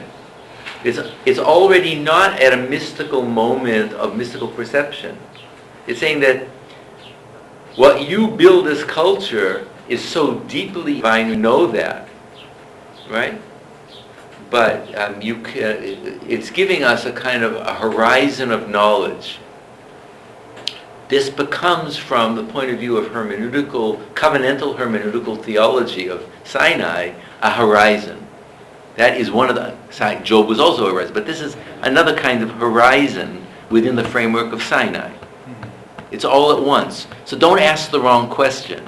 How could you say, it's not even asking, why is this one healed and that one suffers? Why this? It's all at once, right? And the divisions that God will make stand is God's decision. Let's say it's deeply rooted in a divine ontology that is before we could ever come to knowledge. Before we'd ever come to knowledge. So we're coming to a horizon of knowledge that the mystery of Kol HaDvarim allows us to stretch our mind towards. But we don't have God knowledge on this. In other words, we have a horizon. And the thing it's both powerful for what it means to think theologically, and then it's humbling to realize, this is Somerset Maugham's Razor's Edge. You're walking over the river Kwai, not only a bridge, but your wife on a theology like this. Yeah. What else are you going to build it on, right? I mean, in other words, you can't get back. What would be the fundamental ground even at a fundamental reading? It's already an interpretive claim that this is that, and then you stake your life on that, right? So you're also trying to make that tov, that balance point, right? Now, obviously, 99.9% of the world is not going to think this way because but at least I'm talking this way. Right? But that is. Well, let me put it this way. At least, so I'll speak personally. So, when you talk about having faith in a tradition, right, where you commit yourself as one type of a Jew or one type of a Christian, you risk your life that this chain of tradition is going to lead you to greater divine life and good for the world than another. Or at least in my lifetime, I can't be all things, so I'm going to do it this way, right? Right. But addicts, that's when you get, in Jewish terms, you get meshuggah, you're insane, right? But what we're talking about is, for us, the hermeneutical realization that if I have faith in rabbinic Judaism, you have to have. It leads me on a path to God. How could I have faith in God if I don't have a language to come to God? You have to come through tradition to get there, right? Some tradition. And so theology is this constant revising of this, but how do you come to build a life? You build it through a tradition that's constantly unfolding, and so if you have the first level in Jewish terms of emunah, of faith, is this confidence that this hermeneutic can do more for my soul and other people's soul and do more for the world than another one. And I don't simply trust the teaching of that text, I trust the interpretation that I give of that. I have a level before I even get to that text. This is the right? In other words, I have to know what God told me to do, let us say, if I believe it that way, right? And And so I make my commitment to a faith community, and back to a faith community before I can ever come. You can't come to God alone. And you don't come to God simply sola scriptura. It's always with an interpretation, right? You say, but that's a commitment that we're making. So that's the part of theology that people would not want to easily face, because that's the daring issue of how much is at stake with no knowledge, but faith. In other words, because you're walking over the abyss through this lattice of interpretations. But what else do you have? So that's why you have to constantly be checking. So, some people may have a different take on it, so I'm curious. Yeah, the fact that traditio is not a construct, but a construct. It's not a hermeneutical construct. It's a gift. Traditio. It's right. a datum to which you already come late, and it's already there before you. Right. So it's not your construct. So you were. Or you can reject it, or you revise it, or you reinterpret it, right. but your book, right. But my other question was, to what degree is hermeneutics also? You would agree that it has to be ontological too, not that only ontological. Hermeneutics has to be ontological. Otherwise, Well, that's why we began where we began. Yeah. That's why we began with creation. Yeah. That's why I began that whole structure that way. So now we want to go to another text. And I think that probably, maybe we have time maybe for just one more text on the first page on the Psikta Derav Kahana. And we'll see how this flows from the one that we just dealt with. Okay, I know there could be a lot of middle links, but I don't have time for this, and I can't say everything all at once. But I think we're going to have to carry this into next time to continue with some, because I want to do a couple of other material. But this is a teaching for Midrash for the revelation at Sinai, the holiday of Shavuot or Pentecost. Okay. So, someone want to... Now we're going to see, this is going to take us to another level of that divine speech, which becomes that the interpreter has to find a space of understanding within this massive divine speech. Right? Okay, so let's begin. And who would like to read this? I am the Lord, your God, thy God. Okay, I have thy because you'll see that thy refers to in Old English is the individual, and you in Old English is the plural. So it's the easiest way to get, because the Midrash is going to play on why God says your God in the singular in Genesis 1. That's rather than using the plural you. Right? Since God is speaking to all people, presumably, the whole community, that's going to be the trigger point of the Midrash that's on here. So, who'd like to read this? Sure. Okay, great. All right. Thank you, Vincent. I am the Lord, thy God.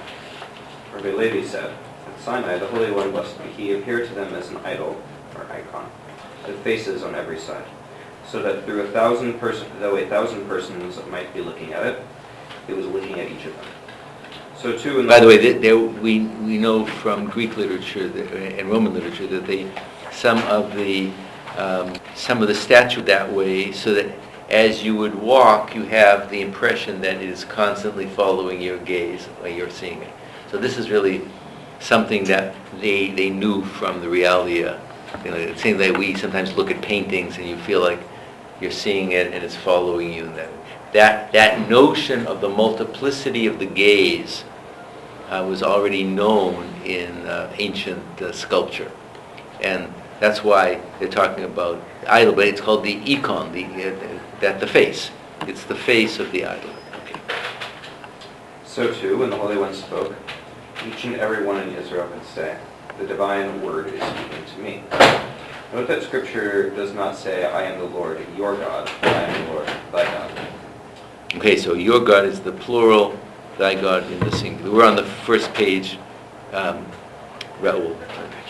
Rabbi Yosef Bar Hanina said, the divine word spoke to each and every one according to their capacity, Kol. And do not be astonished at this. For when the manna descended for Israel, each and every one tasted according to their capacity. Infants in accordance with their capacity, youths according to their capacity, and elderly persons according to their capacity. Infants according to their capacity, like the taste of milk that an infant sucks from its mother's breast. As it says, the taste was like the taste of rich cream. But the Midrashic play is that... Okay. Youths according to their capacity. For one of the manna ate, it says, the food that I gave you, bread and oil and honey. And the elderly according to their capacity. For the manna that they ate, it says, the taste of it was like wafers with honey. Yeah, they gummed it. They didn't have teeth, okay. Now, if each and every person was able to taste the manna according to their particular capacity, how much more was each and every person able to hear or comprehend the divine word according to their own capacity?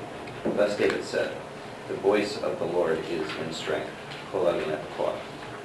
Not the voice of the Lord is in his strength, the koho, but the voice of the Lord is in its strength. That is according to the strength capacity of each and every person. Therefore, the Holy One said, Do not think there is multiplicity, because you have heard many voices, but that you should know that I am one and the same, as it is said. I am the Lord. That's why I'm emphasizing the I. Right? Not just... the first part is teaching the thy, right? Your God, everybody as this. And the second one is, although everybody heard a different dimension, it's not a different God. That's the emphasis now is on that first word. I am the Lord. So first let's try to understand there are two levels, but they're integrated.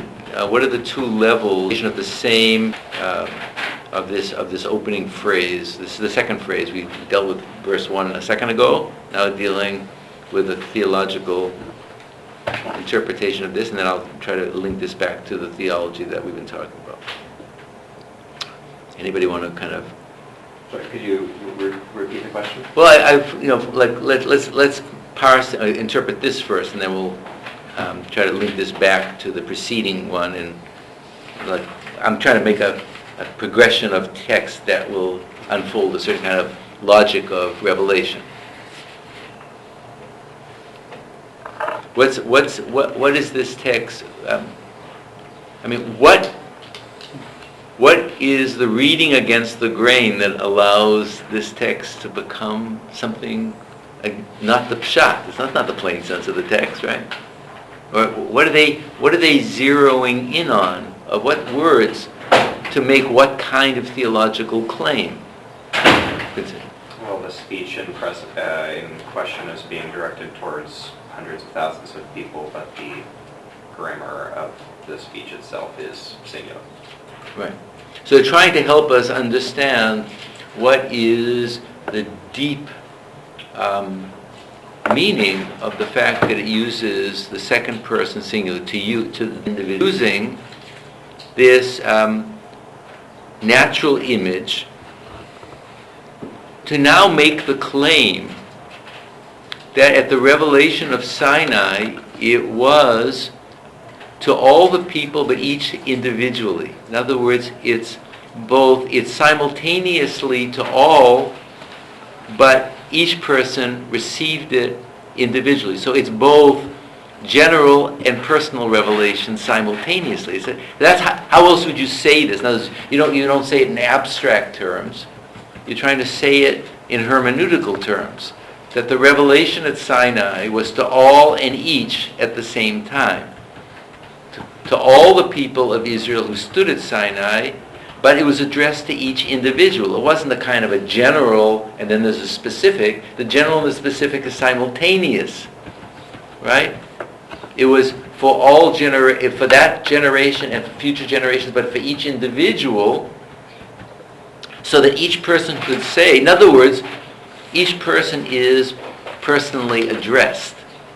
There's this movement from the ontological that when something is at the revealed level of Sinai, it is this pivotal point that the individual has to feel addressed. Now, and you're addressed in terms of your own specific religious theological reality, right?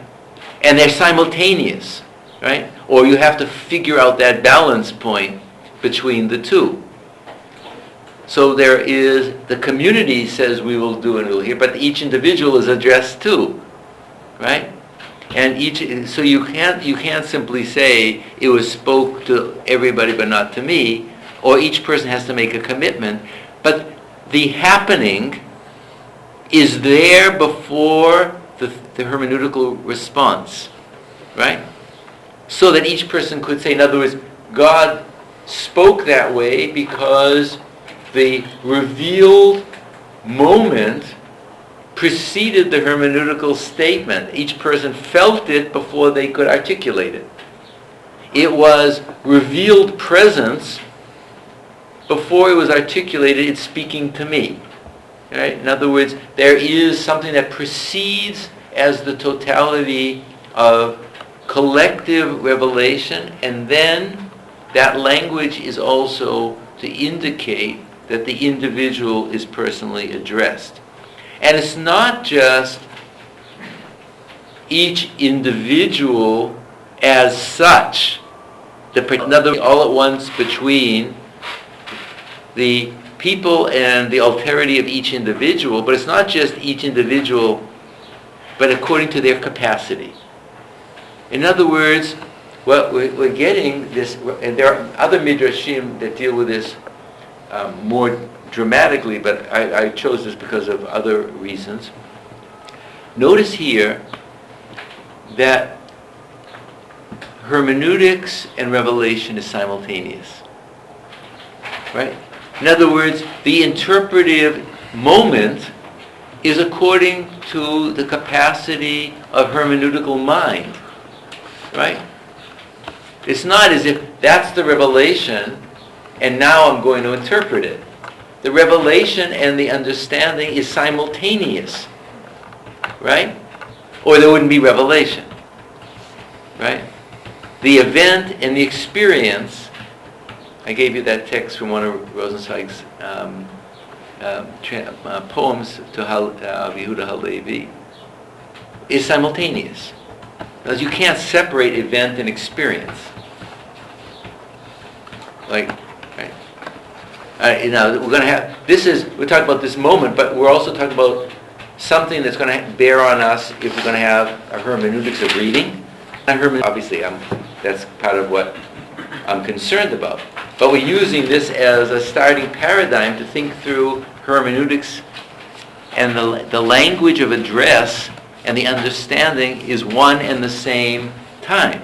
It's not as if God speaks and then I say, what did he say? Right? In other words, it wouldn't be revelation if there wasn't already cognition of something. And the cognition depends on where you are in terms of not just mental, but your spiritual development. Now, there's already a scale of age and spiritual maturation. So they're using the age, physical age, but we're really talking about different levels of spiritual intellectual comprehension. So they're using different proof texts to deal with different capacity. A child, so it's an incredible, there are other reasons why the rabbis use the image of the man, and I can't go into it here. Another kind of astonishing word plays in the tradition. But in this particular one, the same way as a child receives nourishment with the mother's milk from the shad, from the breast, according to the capacity of the child, receives it as milk. And there's a pun on this unknowable word that translated here as leshed. But the rabbis see this, that each person perceived it according to their capacity. So there's not one shoe fits all. There is a community, and within the community there are different levels of hermeneutical appropriation. It's not like there's simply distantiation and appropriation. It's simultaneous. Now there has to be a way we talked where I think it has merit of this distance and presence, and we're going to have to you have to figure that out if you're a latecomer to the text. What is this issue of the simultaneity of the two? There is, of course, merit of this gap. We all feel it, or else I wouldn't be doing the theology now if it was simultaneous, right? But there is an instructive moment that revelation interpretation, and interpretation is what you immediately grasp. So obviously, you need a teacher, you need someone to explain it to you, you need to grow. It's not the end of that process. And then coming back to it, the Psalm 20 with expected to say the voice of the Lord is in God's strength, according to God's power. But it's according to the koach, your capacity to understand. It's a brilliant hermeneutical intervention. In other words, it's a hermeneutical meta-statement that every hermeneutics is according to the capacity of hermeneutics. There's not one hermeneutic. And yet, there is a simultaneous. So, we're talking about this one voice that's multiple voices. And that's why he has to say, so now you shouldn't say that now this is a license for polytheism. I am the Lord. It's the presence of the Lord that says I, right? So, and then the capacity of the I, right? So if we talk in terms of grammatical thinking, I can never say your I. Your I is yours alone, right? Only God can speak God's I. I can only speak my I. You can only speak your I. So that the revealing, if I speak to you or God speaks, only God can say I. The you is when you address another person. So that I is unsayable. I can't say another person's I. So God, which is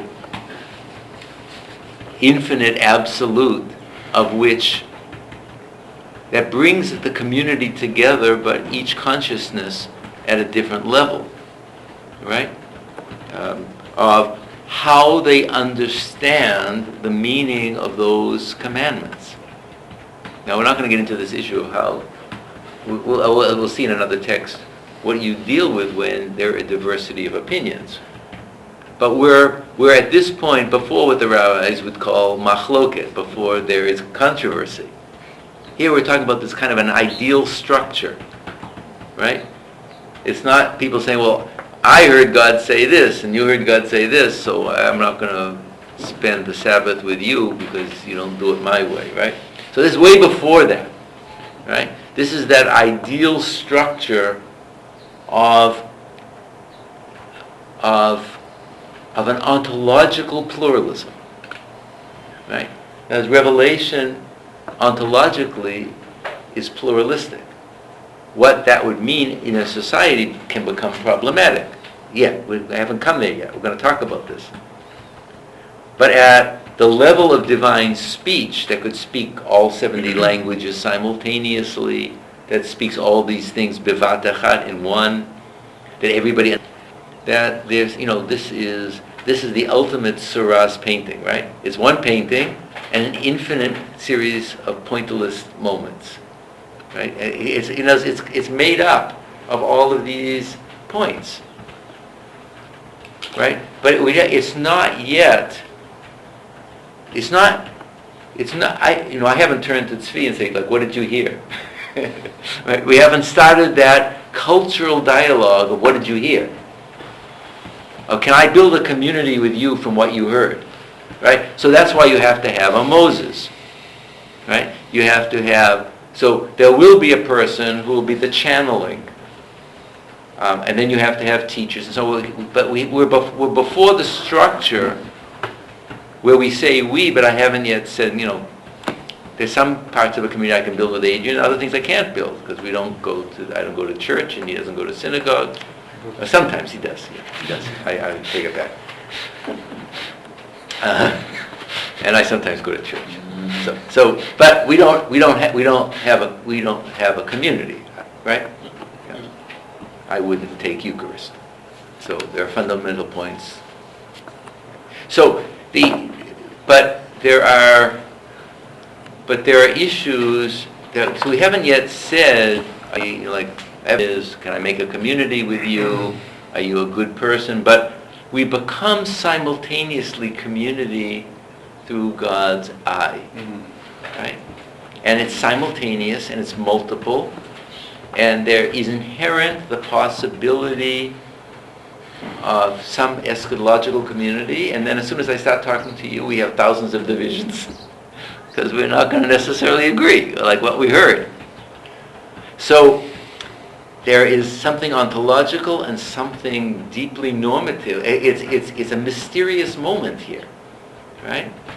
It's not as if everybody who stood at Sinai became the same Jewish people. Some people, as we'll see, follow this interpretation of that. My teacher's better than your teacher. Have you seen what my teacher can do? Yeah. So, because we're staking our life on who heard it best, right? But it hasn't yet happened yet. That's what I want to... At this, there is a very interesting moment that is... Here, we're at a border point between the pre-thematic and the thematic, right? Between the pre-thematic and the thematic. Because there is a thematic level in which there is something that has been heard, but it has been community style. Some people are grumbling in the desert, and some people don't grumble in the desert, and some people like watermelon, and some people like other kinds of fruit. And so some people want to go back, some people want to go forward. I didn't hear enough, so why should I go forward? Or I heard this, but you didn't say, that. So then you have the problem of community. But here we have this mysterious structure of the covenant that builds into it an ontological multiplicity. That's what's the deep, remarkable thing here. It's that border point between the koach of God and the power of God and the capacity of the individual with the same word. It's the same word. That's why these hermeneutical things are so powerful, right? The same way we saw all in one thing. Now all these words, all at one thing. So it's the same word. If you twist it, and your mind can get around it, hermeneutical theology can open up all these facets. If not, you stay at one level of reading, right? And some people want to stay at one level of reading according to what they, Or you wouldn't introduce the wrong thing to kindergartners. They like mother's milk. And that's the appropriate way to teach at that level. So we're at this issue that we've moved from ontology to culture, right? Or nature all at one thing, to now all at one time is the all at one time is everybody hearing it all at one time, but differently. It's a different type of all at one time, right? Where do you get community out of that? Well, it's all the people who are present, but they all heard it differently. That's great community? But it happened. God spoke to all of Israel at the time, and they said, "We shall do and we shall hear." But what they hear is different, right? Because the hearing is the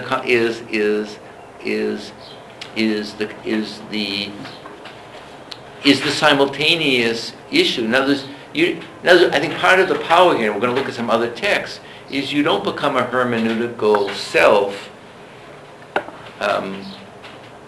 independent of the world that's happening to you. Right?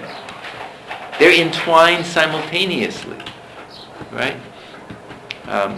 And there needs to be, so part of the issue, I think, between that first text and this is the first text, you have to make a discrimination between helping, healing, and not healing, light and dark, and that's part. The other one is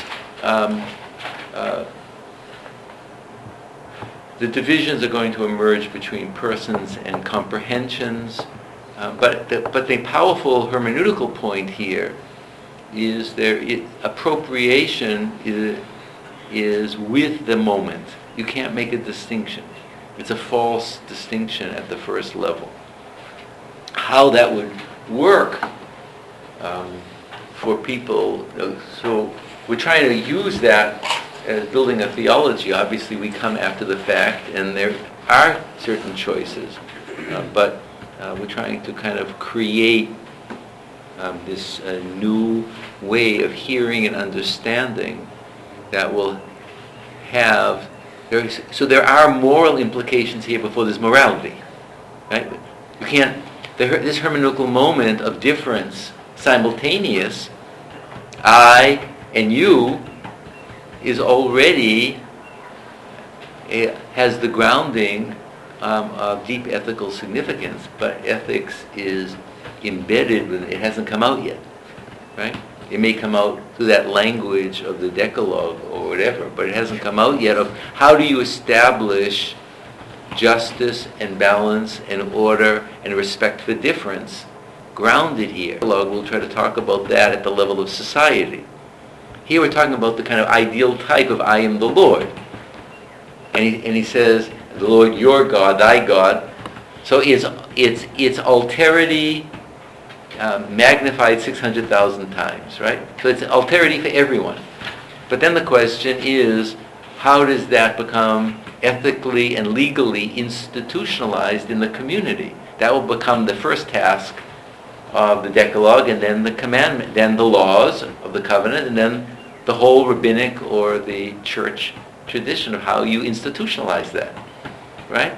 But here it's anticipated as the deep structure of God spoke to each one. So alterity, theological alterity, is ethical dignity from the very beginning, right? It's from the very beginning. That's the way we try to understand this as part of the kind of the new Jewish theology. So this is already from the beginning. But you don't start with ethics. You have to start with that divine voice, which speaks to all simultaneously at one, and then, but it has as a deep structure the ethical level, but that has to then have its own articulation. Right? God is not a commandment. It's an absolute imperative. It's not the commandments of society that we will say, right? No other gods before me, take not my name, do this. That becomes, how do you institutionalize alterity, right? So one of the ways is only one God spoke, and don't turn that into an idol. No other gods before me, right?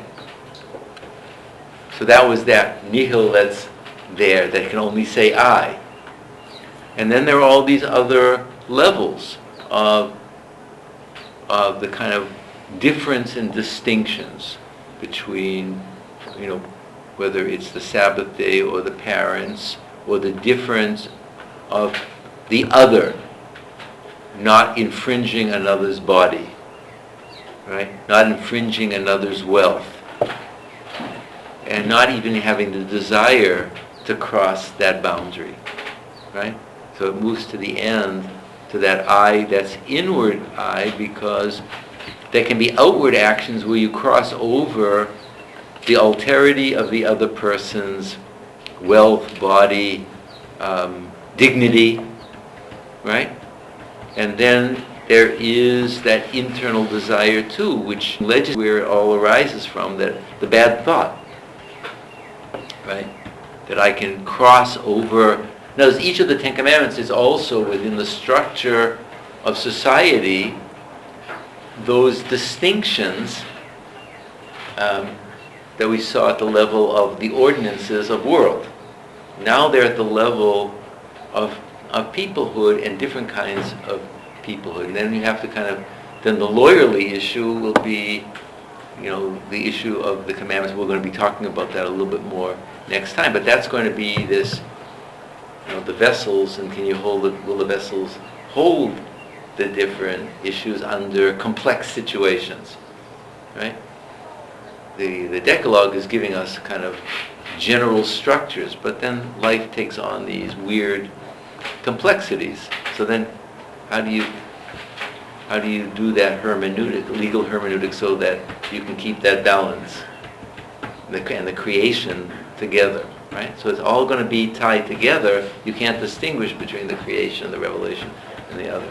So as you see, we're beginning to build slowly, but we're beginning to move. So next time you have to look over some of the other texts that I've given you.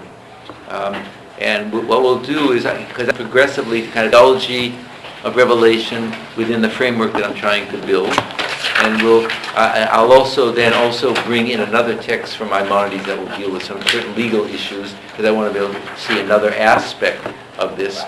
So I think that'll probably take us through next time, and then I think the last class I'll do mostly with Remez. I think maybe. We'll save the mystical level for some other lifetime, or we can meet privately. The text you gave us today, all those texts and the Hebrew, yeah. Okay. All right. There was Hebrew text too. All right. Vielen Dank. A little bit tiring. I hope it's working for everybody. Okay. Is it clear enough? Yes. Don't even know. Good. All right. All right. I'm going down to my office, and the line forms down there somewhere. Do we do cutting of the line? Yeah, you can breaking in. Thank you. What was it? Yeah. I sent you an email about next Wednesday. I might be out of town. Okay, because I just got back late last night. I didn't know. I almost came to class yesterday. Thank God, Maxine, in our Eastern European efficiency, let me know. I don't believe it. Oh, last minute. Let's make it work, one way or another. Eastern Europe. Maybe not.